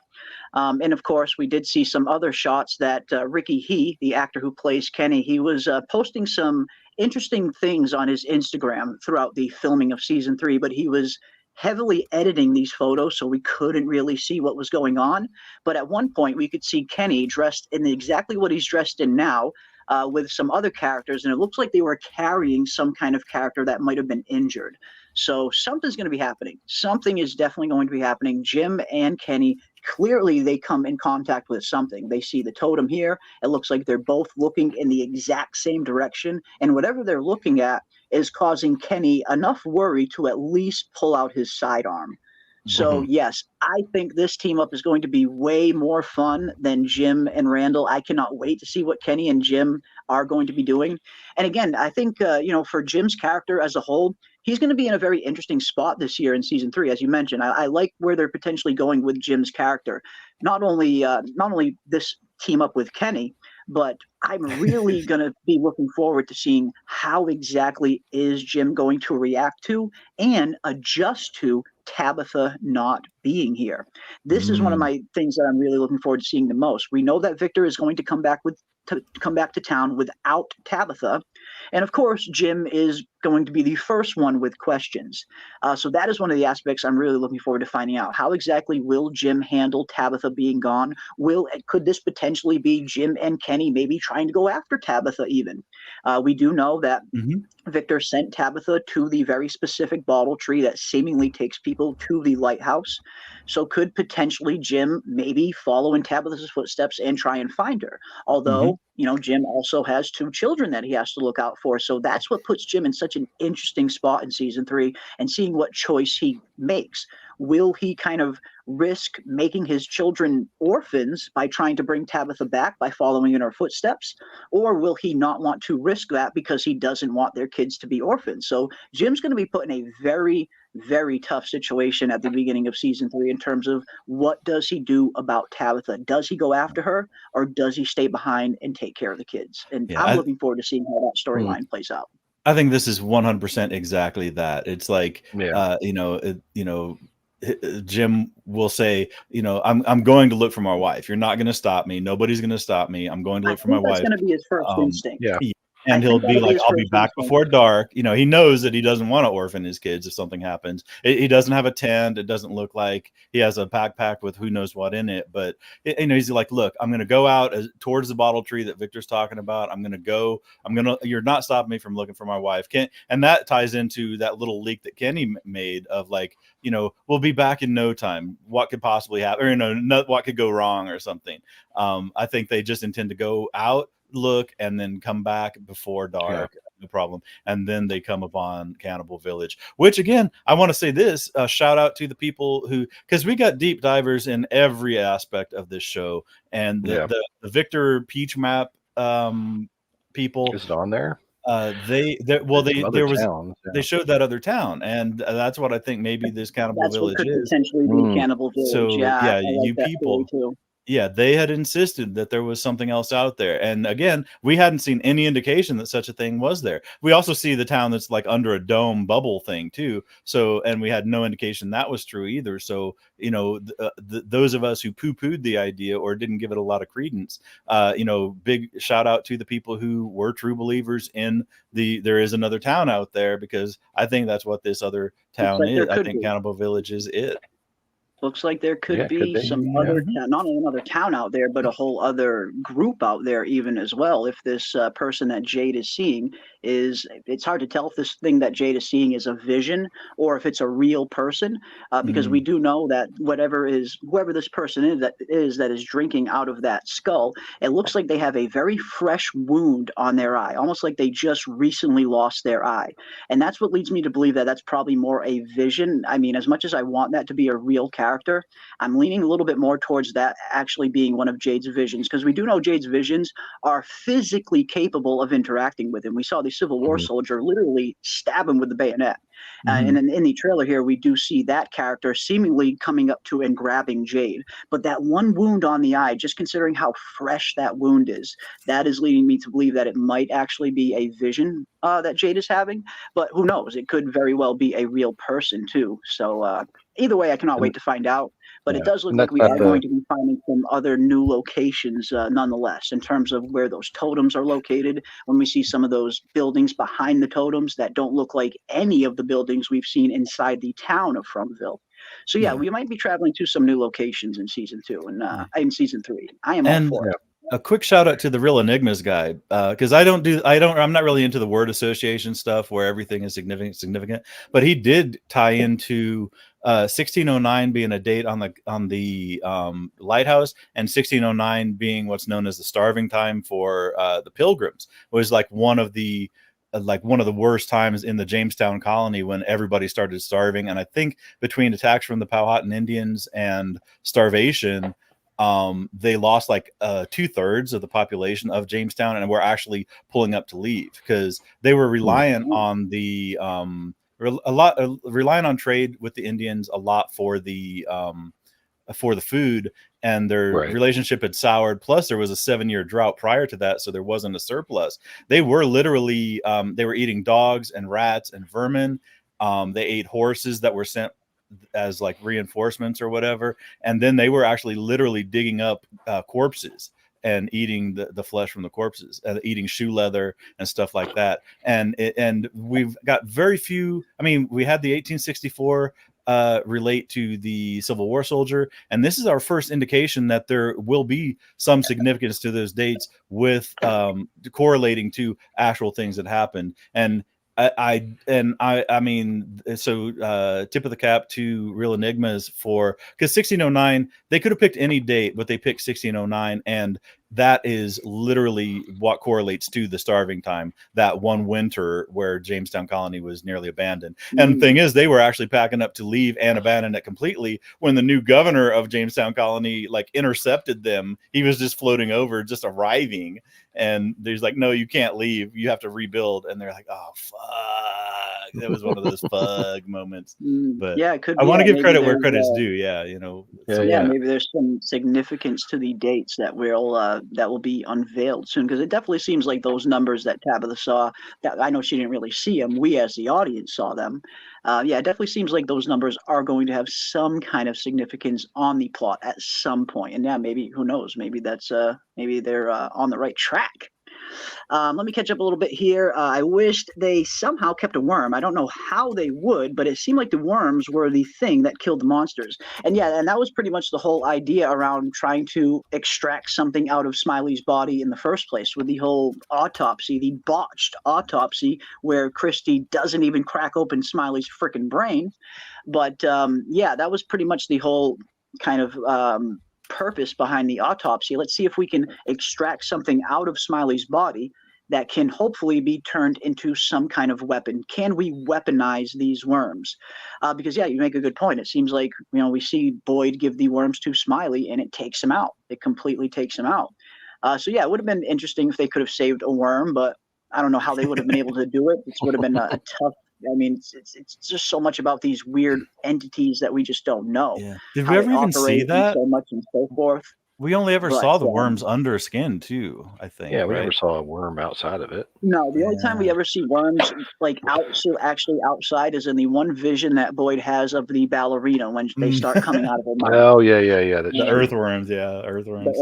But yeah, other than that, every time we see the worms, they're actually under somebody's skin. We don't actually see them crawling around anywhere or anything like that. But yeah, who knows? I think the bile was a hint towards the monster's origin, not to kill them, but they wanted to make it stand. But they wanted to make it stand up. As we all know, I think the bile is the equivalent to spider's venom. Victims seemed to have liquidated and suck out.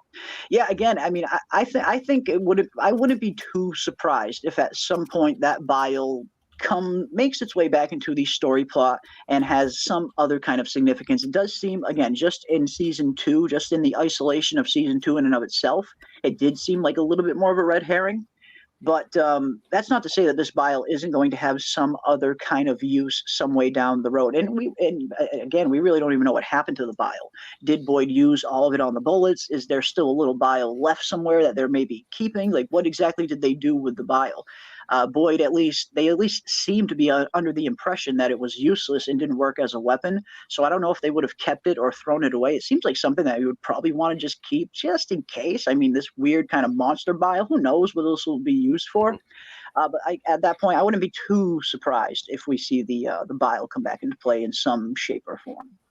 Yeah. Elgin and Victor. I still stick to my theory that there's a connection between the bile and Victor's peaches. Yeah.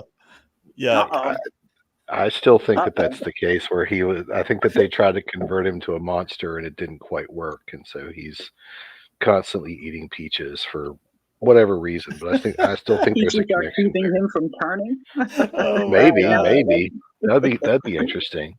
It'd be interesting. I mean, it certainly would be interesting, especially now that he's out of peaches.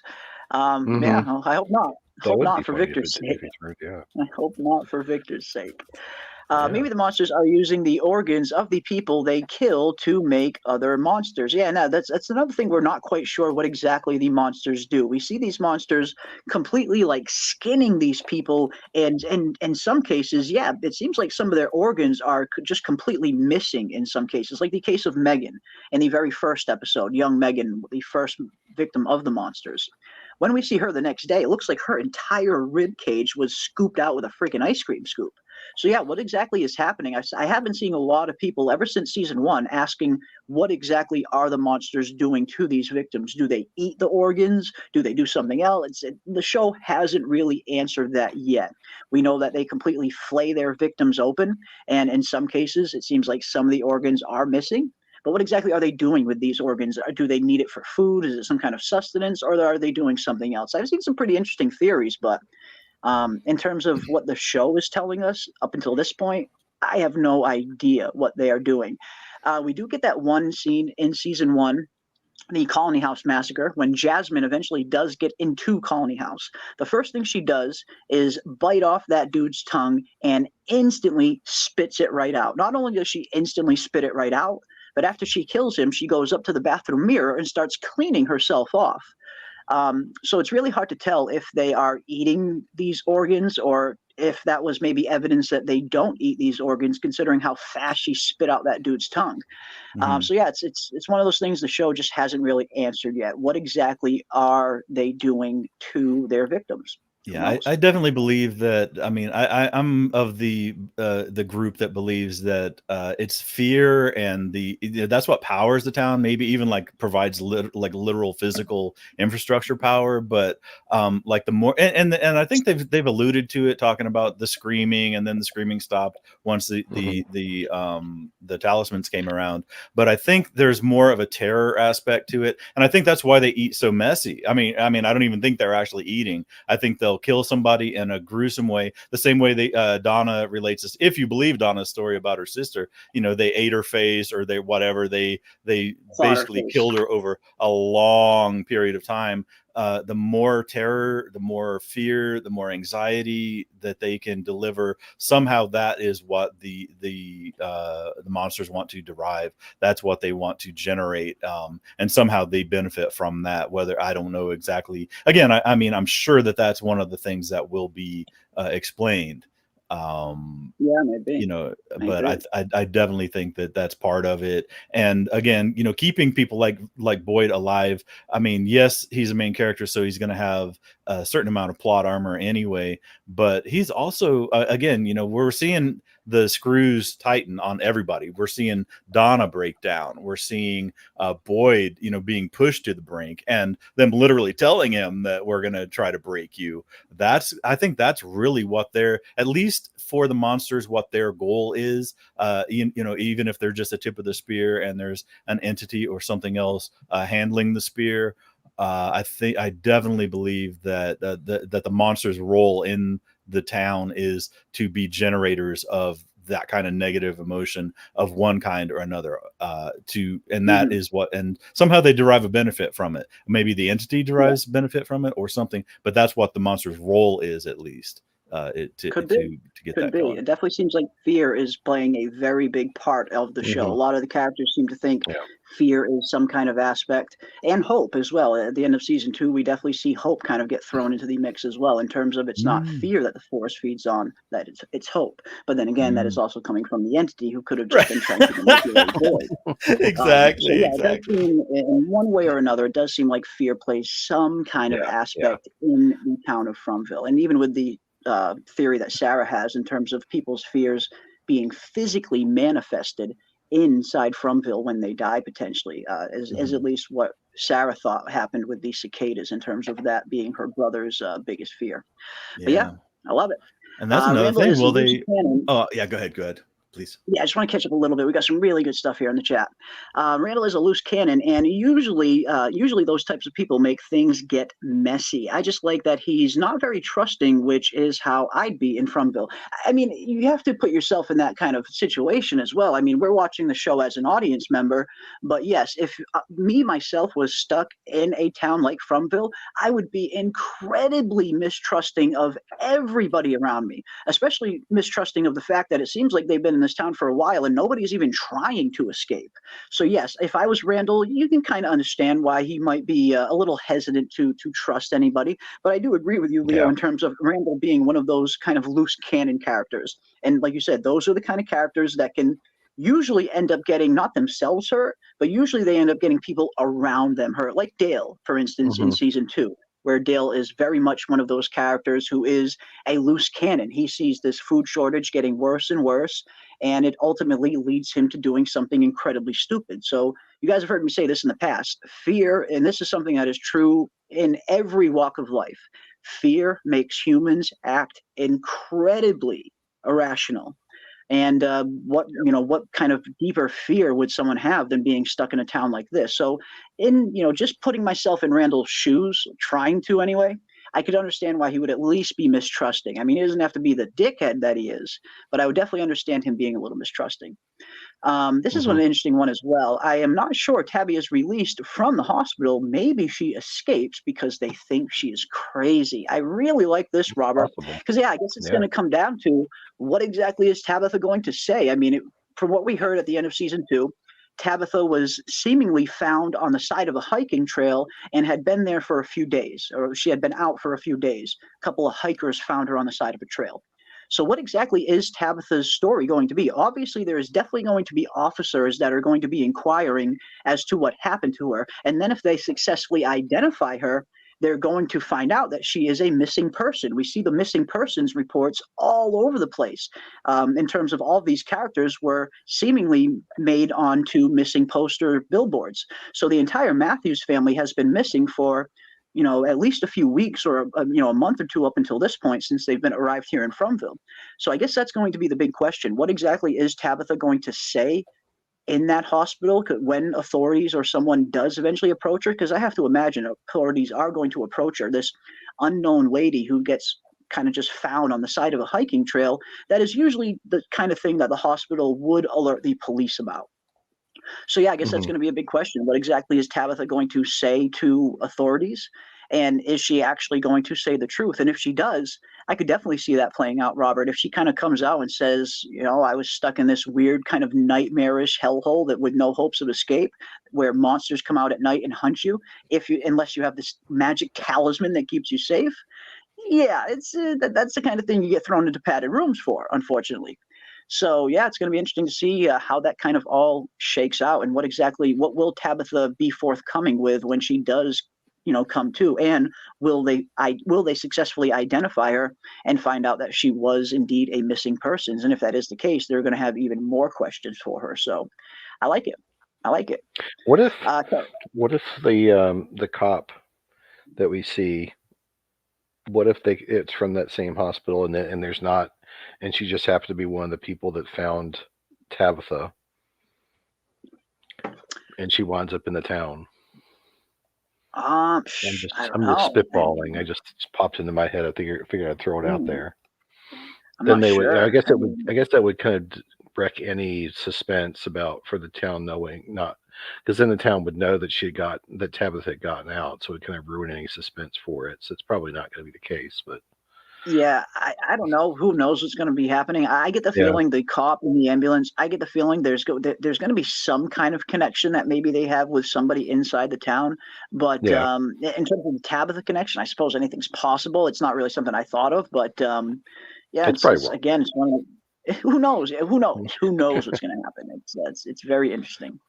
Um, they are looking at nothing but the two cabins. Kenny just being extra to seem tough, but better safe than sorry. And that's a possibility as well, Carrie. They could just be looking at absolutely nothing, and Kenny's just, we know Kenny is very fond of pulling out his gun and pointing it at people every once in a while. I mean, we saw him nearly shoot Boyd in season 2 when Boyd was refusing to do the blood transfusion. So yeah, Kenny has been gun happy in the past. So yeah, maybe you're right. Maybe you are right. I want to know when they opened the door to the granny monster. Maybe she faked Tabitha's voice, and that's pretty much the That's only thing that possible. I Yeah. can think of. That's the only thing that I can think of is this granny might have found a way to somehow mimic Tabitha's voice, or at least come close to sounding similar to Tabitha. Because at this point, Ethan knows what this place is. He knows at night these monsters come out. And obviously, I imagine Ethan is going to be missing his mother a lot, which is something the monsters will probably know as well. The monsters seem to know intimate details about the survivors.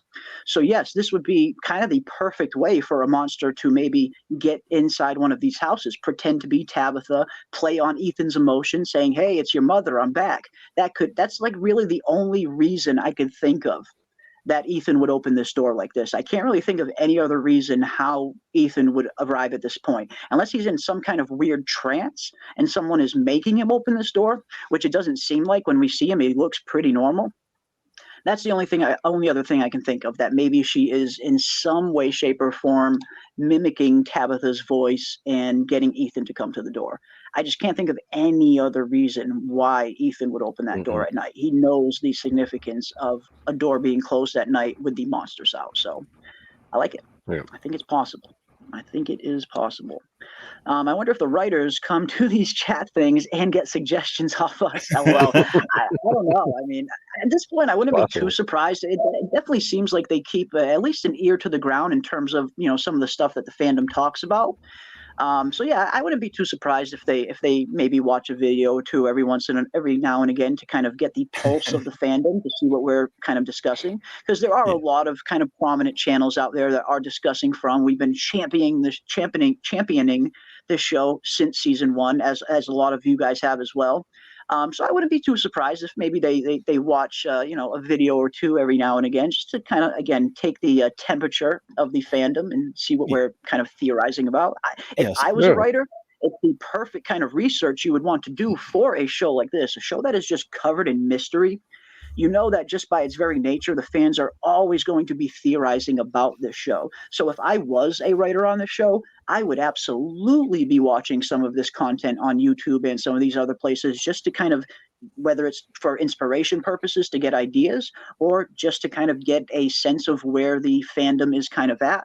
I would Yeah. totally be kind of keeping an eye on things if I was a writer. Definitely. I mean, especially after the Oh yeah. lukewarm reception of season 2. I mean, when there's topics like what we need to see in season 3, I mean, if they were smart, Yeah. they would pay attention to that kind of stuff. And plus, they had that extended strike to catch up on all the scuttlebutt about their own show, so they had to have heard that. And I think and I mean, to what extent they listen.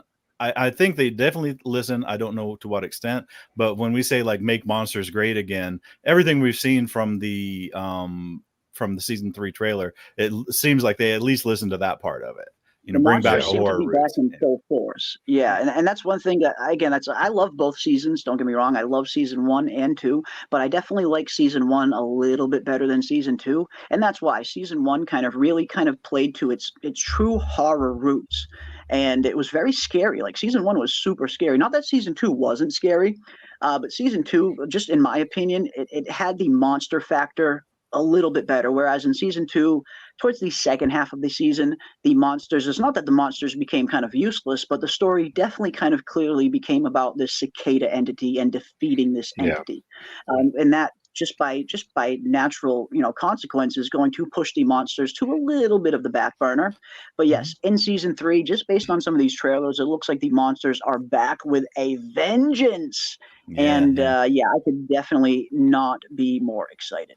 I mean, literally the most heart-pounding part of season 2, for me at least, was that dream sequence with Marielle in the after the autopsy. In the clinic. Yeah. That was really where, I mean, and if they had that all the time, and we've seen this so many times.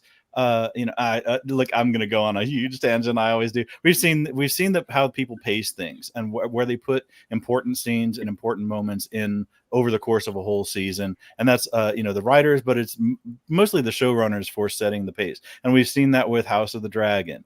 We get the intro, 3 episodes of filler, and then bang, a huge awesome fight scene, amazing, beautiful, wonderful episode 4, then a whole lot of nothing for 3 more episodes, and now we're going to get something for 8. But you have to have more than 2 episodes per season where people are shocked and excited and heart pounding and really enjoy it. You can't have all this friggin' filler in between. And I felt that way about, and I mean, I know, and I love the show. I love season 1 and I love season 2. But season 2 was a lot more psychological. It was a lot more dread, and and maybe the writers were going for that, and maybe they thought that, like I said this when we were doing season 2 reviews, the writers probably thought they did a good job. They probably thought they scratched the itch, or they thought they were going for something and they thought they achieved it. I think a lot of the fandom just was kind of left dangling, or kind of like wondering, maybe it didn't scratch the itch for the audience the same way the writers anticipated that it would. But I think they're going back to their horror roots. I think we're going to get jump scares. I think we're going to get all this kind of stuff for season 3. And September 22nd, man, it's not all that far away. But I think the other thing is, in addition to not just what they're putting in the episodes, I think they also realize that they're going to need to put more per episode. They're going to have to put a little more meat on that bone for season 3.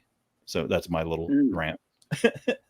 Yeah, no, it looks like they're definitely returning to some very interesting horror themes for season 3, and I am all for it. Carrie says, I believe these dolls were created at the beginning when the 2 people who escaped and made their own town/system, like in the cave painting. Yeah, this has been one of the most interesting aspects of the trailer. These weird kind of totem things that have been popping up, and there's been some very interesting theories surrounding them. I saw some people thinking that these are some other form of talisman, maybe putting these kind of totems on the perimeter of a town maybe keeps the monsters from even entering the town at all, which is a pretty interesting theory. I mean, it's really, there's really nothing to back it up. It's just an interesting theory at this point. But I cannot wait to find out what is going on with these weird kind of totem-like things, especially when we look at some of the drawings that we have already gotten of either Victor or Eloise, which some people in the Discord have been pointing out. We see the totems, and they strangely, some people have been pointing out that they look an awful lot like scarecrows. And could these weird totems be some kind of weird form of some kind of scarecrow to maybe ward the monsters away? Scarecrows traditionally kind of keeps birds and other things away from eating your crops, so scarecrows are meant to scare things away. So could these weird totems be some other weird kind of form of scarecrow that maybe keeps the monsters out of a town? I'm not sure, but I really think it's an interesting theory. I saw a few people talking about that in the Discord recently, and a few people bringing up this drawing in particular and kind of comparing the two. And again, who knows? It's definitely a very interesting theory. But in terms of finding out whatever these weird totem things are, definitely high on my bucket list in terms of season 3. What exactly are these weird totems?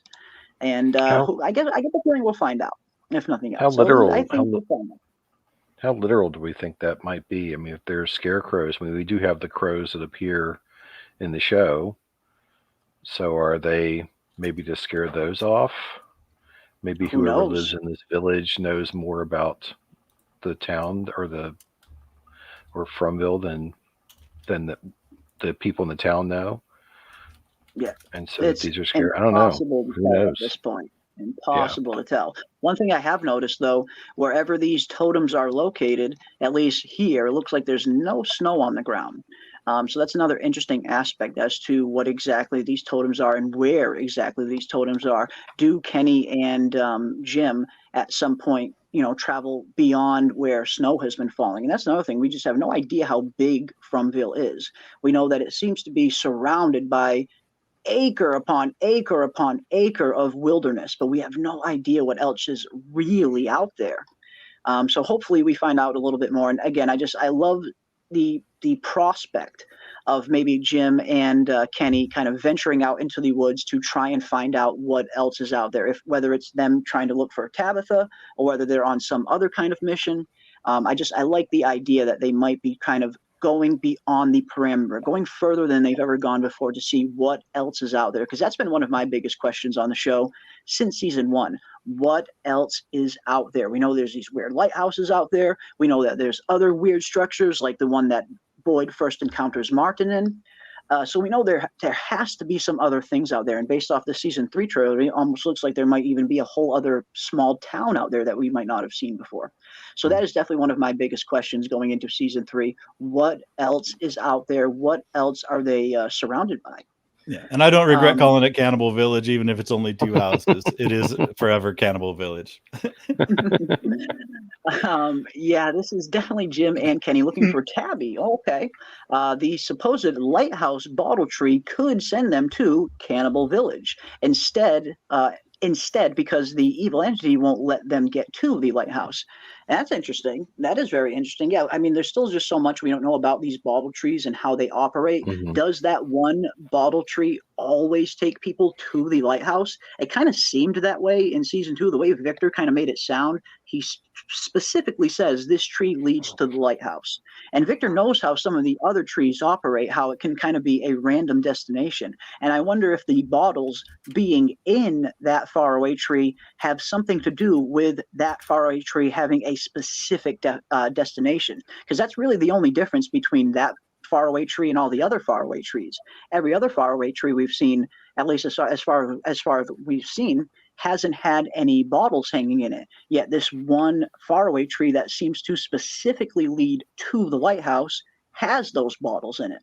So I wonder if those bottles are in some way, shape, or form guiding where that faraway tree sends people specifically, as opposed to it not just being another random tree like all the other trees. But yeah, maybe this is Kenny and Jim looking for Tabitha. Again, that's one of the biggest things I'm looking forward to seeing. How exactly is Jim going to kind of handle all of this? I still think the Skull Drinker is a ghost from an earlier cycle, and I'm kind of leaning a little bit more that way myself. I definitely get the feeling the guy sipping sipping from the dead skull, it seems like that's more of a Jade vision than an actual person, especially when you consider how he was dressed in the middle of winter. At that point there's nothing but snow all around, and this dude's dressed in regular old pilgrim gear, it looks like. He definitely was not in winter-like clothing.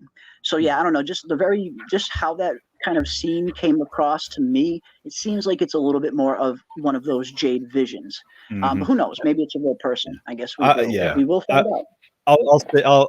I'll place that as my belief. I mean, I'll say yes, it is a historical vision, just like the Civil War soldier. Just like the Civil War soldier. That's what I think. Yeah. And I think his period correct clothing are an indication of that.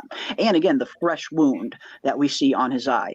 It looks like when you look at that character that was kind of sipping from that skull, if you look at his eye, look at the wound on his eye. It's a fresh, brand spanking new wound, almost like he just lost his eye.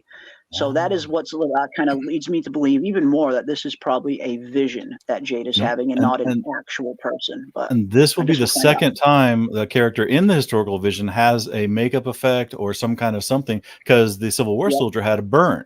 If you're just putting a random soldier in there, you don't have to go through makeup and put severe burn scars on one side of the face. They have to have that happening for a reason, and I think there's a reason for this one as well. But there's sometimes they put things in there. I mean, I don't think it's just for additional horror aesthetic either. I think there's a reason for both of these guys having something going on with and these and I would bet that this is probably less than a minute of screen time. This is a vision he's having, probably something yeah. So they're putting this is one of those things that I think is in there for a reason, and of course and it may all of it may speak to the origins of Fromville, of how it got so weird. And as Purple Alizé points out, it looks like the fingers have some frostbite on them as well. So yeah, this dude is not in a very good state.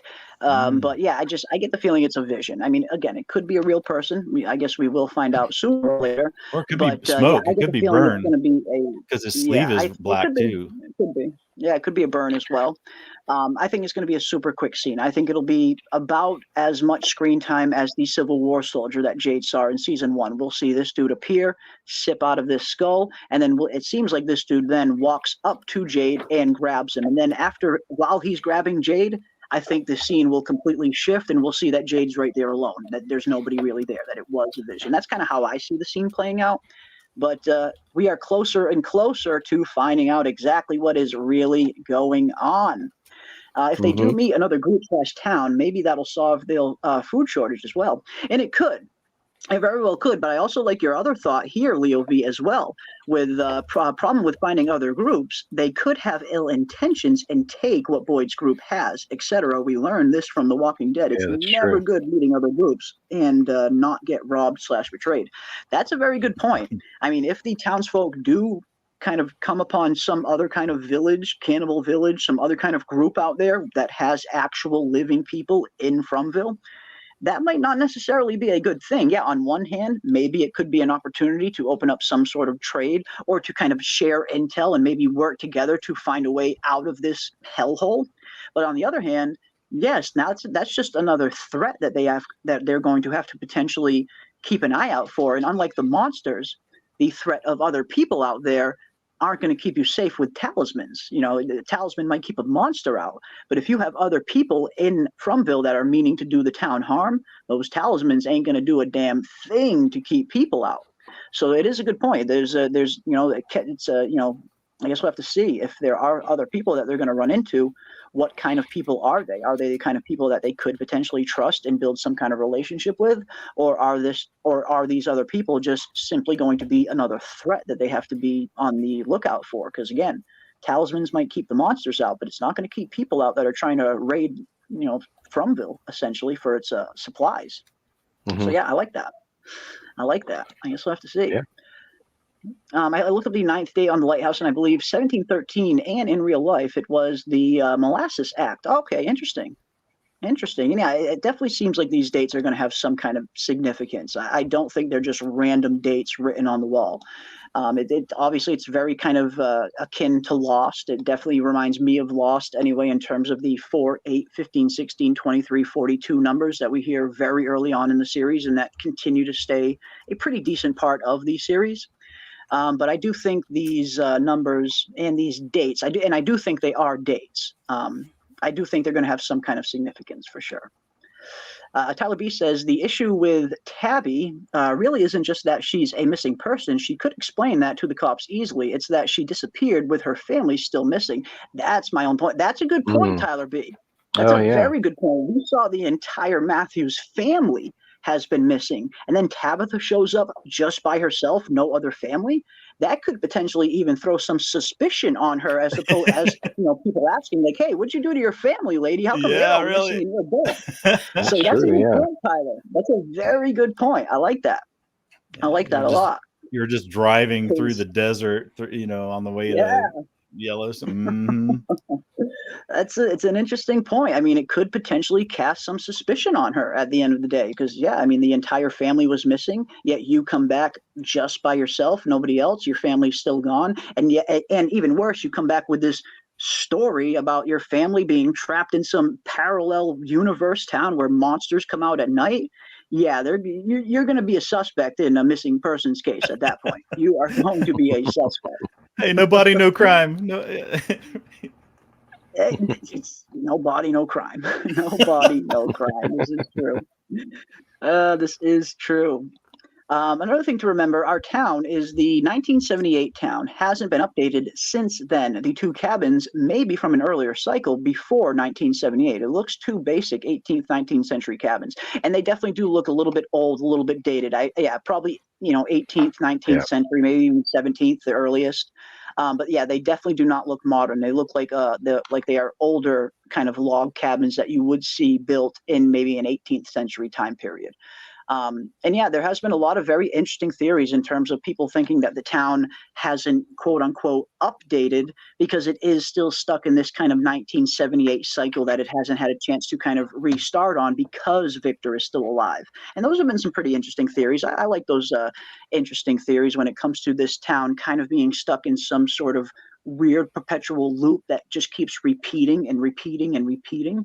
And if that is the case, could they potentially be kind of like a record that's stuck on the same song? Could they potentially be stuck in 1978 because everyone from that time period isn't dead? Could Victor be the one character that is preventing the cycle from starting over again? I always thought those were some pretty interesting theories that you guys have been coming up in that regard. So yeah, keep them coming. Keep them coming. But they're able to even attack them during the day now. Did you all say that? I did? That's for sure. The whole town isn't at all safe now. But they're able to even attack them during the day now. I don't know if they're able to attack them during the day now, specifically. I mean, there has been some theories that have been going on that this barn scene was maybe taking place during the day. Some people were pointing to one shot in the barn scene. When you look at the barn, in between the boards of the barn, it almost looks like it might potentially be light outside. So some people were thinking that maybe this barn void scene might be taking place during the day.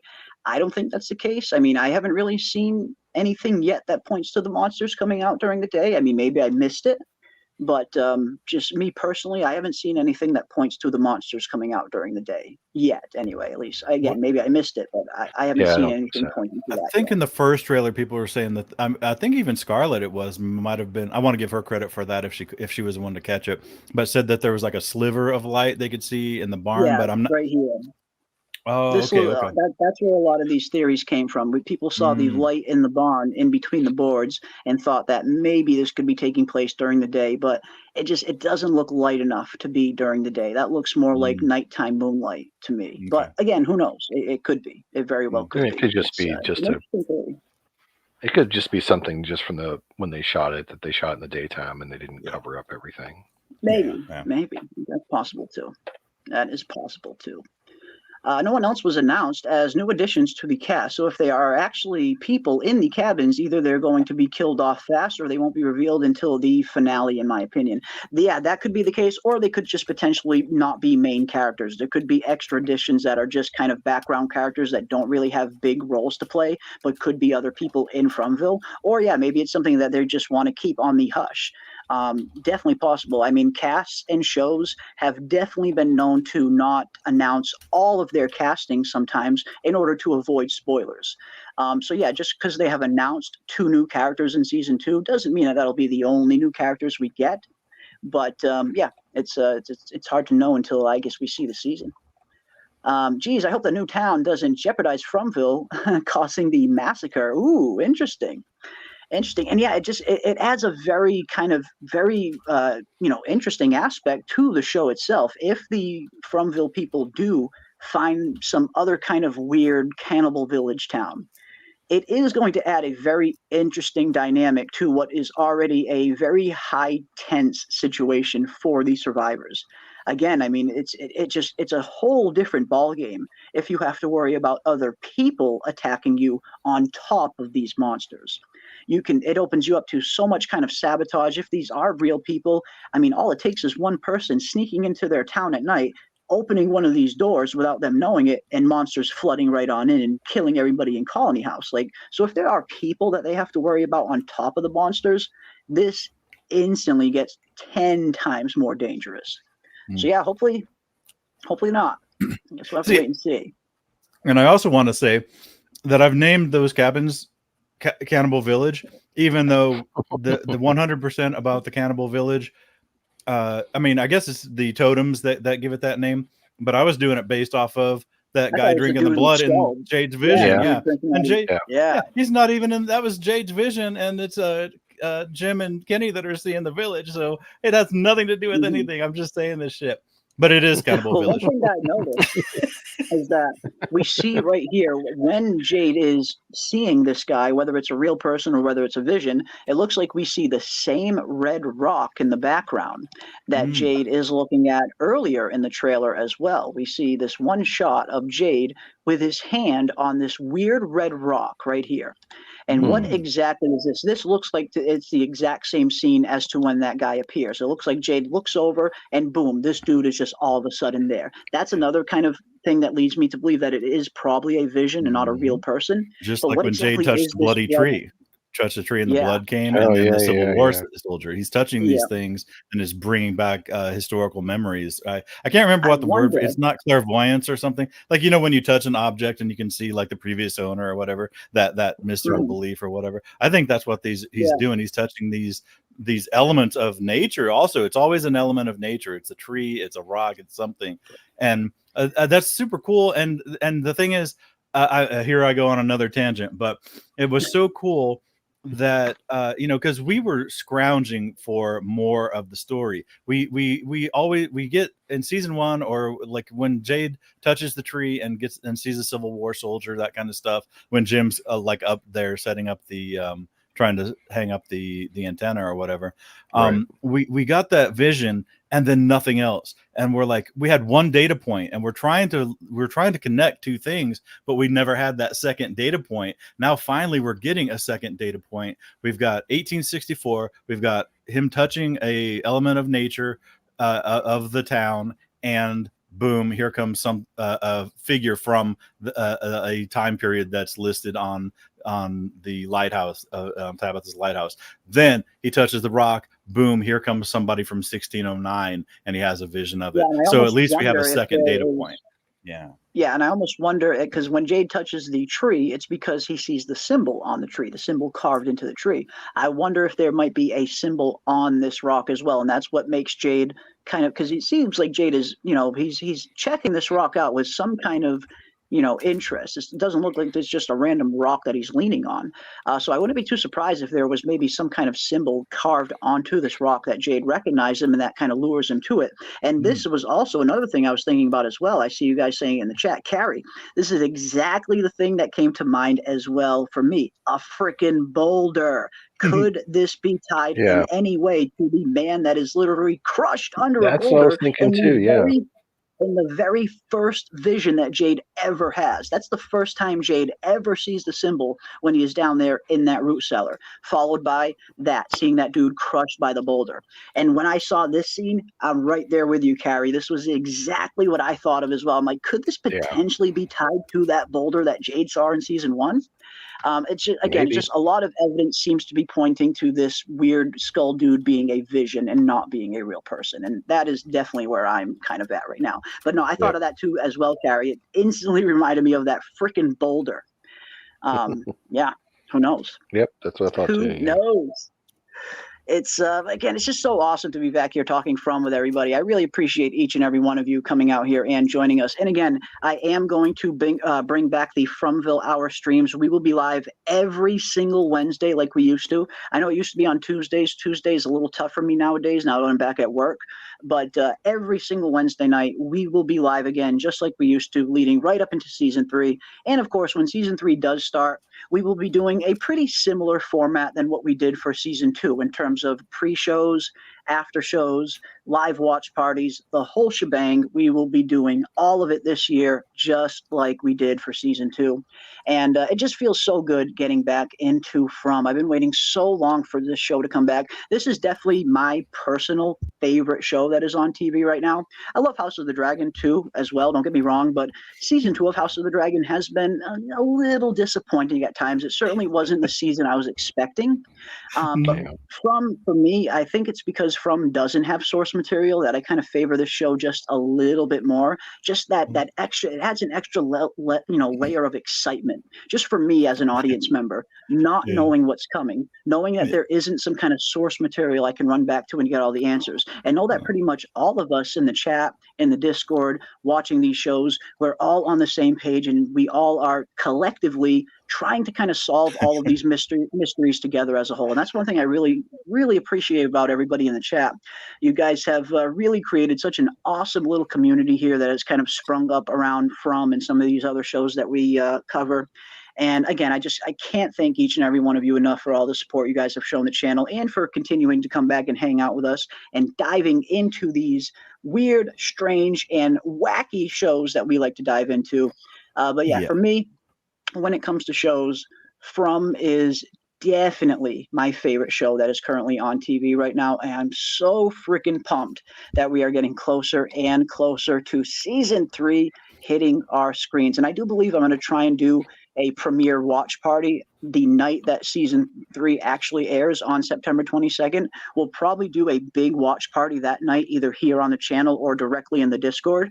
But I cannot wait. I cannot wait for season 3 to get here. I cannot wait to dive into all of this mystery with each and every one of you. And I can't wait to hear everybody's thoughts and theories throughout these seasons as the episodes start to roll out more and more. Yeah. But here we go, folks. Yeah, absolutely, man. We are there. Yeah, like I almost didn't take the link today because I was like, oh man, it's From, I don't have anything to say, and I haven't shut up since we went live. It's like there's a million things to talk about, great, a million threads, a million things to follow. So much to and talk again, about. man, the chat is always the superstars of this show because they come up. I mean, and like I say, I'm wrong on a daily basis. I'll say that every show. You keep me honest. You keep me correct. You correct me when I'm wrong. When I can't find the word. I mean, I've seen it at least twice just this show where I couldn't put my finger on the exact word, and the chat comes up with it. So you guys really, I mean, do not think that you're being overlooked. Do not think that you are not the most valuable part of this, because we could not do this without you. So, again, sincere gratitude for sticking with us. 60, 70, 80, 90 people on a weeknight, work night, man, God bless you all. So thank you so much. And Absolutely. That's it. Absolutely. It's just so great to get back into Fromville mode. I know it's been an extended hiatus with the whole strike coming across, and definitely put the show a few months later than it would have normally premiered, which in hindsight, I'm actually kind of a little bit grateful for. Again, I'm really glad that we're getting House of the Dragon and then From directly after, instead of getting the two at the same time. That would have been so much work just from the YouTube standpoint. So I am kind of glad we're getting one after the other, but yes, it has been more than long enough. We have been patiently waiting. The Fromily has been patiently waiting for season 3 for a very long time now, and it looks like our patience is about to get rewarded tenfold. And again, everything that I'm hearing about season 3 from the writers and creators, it seems like we do indeed have some answers to look forward to in season 3. Just that one quote from John Griffin alone, stating that in season 3, the true nature of the town will come into focus. Just hearing that alone gets me super excited for season 3, knowing that, okay, it's probably not just going to be more mystery on top of more mystery on top of more mystery. It looks like we are going to be advancing this plot a little bit more in season 3, and finally maybe getting some definitive answers about some questions that we have. Not all of them, of course. I'm not expecting too many big answers in season 3, but it looks like we are going to be moving the plot forward a little bit more. And yes, Miss T, why do you think they haven't found the new others until now? Yeah, maybe this could, maybe Cannibal Village are the quote unquote new others. Very possible. Very, very possible. But this is so great, guys. Again, I cannot wait to continue to dive into each and every one of these episodes with all of you. And again, I will definitely start going live every Wednesday night again, right here on the channel, 10 p.m. Eastern Standard Time, every week, like clockwork. We will be live so we can dive into all things from season 3 and beyond. So keep those theories coming. Robert Saunders in our Discord, one of the just hardest working members in the Discord, who has some of the coolest theories, came up with a very good idea that And of course, anybody who wants to participate in this is more than welcome. But in our From Discord, under our Season 3 channel, if you guys have a theory for how From Season 3 is going to play out, throw that in the From Season 3 channel. And on our next week's show, 1 week from tonight, we'll give everybody plenty of time to kind of craft their theories. Next week's show, I will be diving into each and every one of your theories. Robert Saunders and Bill D already have phenomenal theories laid out in terms of how they think the entirety of Season 3 is going to play out from start to finish. And it is pages upon pages of awesome theories. I have all of them right here, and we are going to go over each and every one of them next week right here on the channel. I was going to try and do it tonight, but unfortunately I just didn't get around and have time to do it. And I figured if we give everybody one more week, it gives everybody plenty of time to kind of finish fleshing out their theories, because I did see a few other people in Discord saying that they were still kind of working out their theories. So that is totally fine. You guys have a whole week to come up with your Season 3 theories. But when you do come up with them, go to the From Season 3 channel in our Discord, From Season 3. You'll see it right here with a nice, quaint little alien next to it. And throw in your Season 3 theories and your Season 3 predictions for where you think the show is going to be going and where you think Season 3 might ultimately end, or anything in between. Any theories that you guys have for Season 3, of course, will be accepted. But I thought that it could be a very nice, interesting thing that we could dive into next week right here on the channel. So anybody who wants to participate will be welcome. All you got to do is hop into the Discord, join the Discord. Everybody is welcome. It is a free and open Discord. We don't turn anybody away. Everybody is welcome in there. And yeah, if you guys want to participate in putting some Season 3 theories down as to where you think this season is going to go, whether it's one character, whether it's multiple characters, whether it's the whole show, anything is permitted. We just want to hear your theories on Season 3 and where you think this is going, even if you're just predicting one specific character story arc. Anything is welcome and everything is welcome. So if you guys want to participate in that, hop into the Discord and check out the From Season 3 channel and throw in your best Season 3 predictions and theories. And next week, right here on the channel, we will be diving into each and every one of them.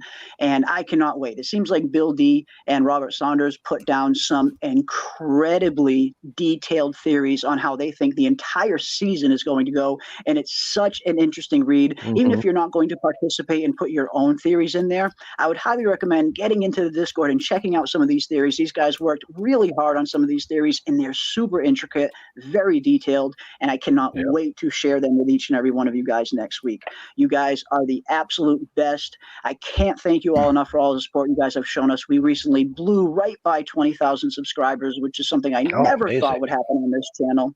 And I can't thank each and every one of you enough for all the support you guys have shown us. So the very least I can do is continue to go live week after week right here every Wednesday night leading up until Season 3. And of course, when Season 3 does get here, we will be doing pretty much the same format we did for Season 2. Multiple live streams a week and watch parties, the whole shebang. So get ready, guys. From Season 3 is just around the corner now, and I cannot wait to dive into it with each and every one of you. So hop into the Discord if you haven't already. Throw your theories in there for From Season 3. And as always, I want to thank a huge thank you to my awesome co-hosts this evening. You guys are always welcomed additions. I love diving into this stuff with each and every one of you. Absolute and of pleasure. course, Yeah, glad to be here. Yeah, absolutely. You guys are always welcome here. And of course, if not next Wednesday, then definitely the Wednesday after, I will be doing a live call-in show. I was going to try and do it tonight, but I got a little bit sidetracked. So next Wednesday, we will dive into everybody's From Season 3 theories that they submit. And then the following Wednesday after that, I will be doing a live call-in show. I will throw the link directly in the chat. Anybody who wants to come on here and hop on here for a couple minutes and hang out with us, share some of your thoughts and theories, everybody will be welcome to join. So I've been getting a lot of requests for a live call-in show, and I hear you. I am definitely hearing you. I heed the call, and we will be doing a live call-in show, not next Wednesday, but the Wednesday following. So again, big thank you to each and every one of you for hanging out with us. I can't thank you all enough for all the support you guys have shown. But that is going to do it for us this evening. Hop in the Discord. Let us know you're from Season 3 theories. And as always, biggest thank you goes to you guys in the chat, the awesome Fromily. And as always, stay safe out there in this crazy world, ladies and gentlemen. Be kind to one another. And as always, I will see you on the next one.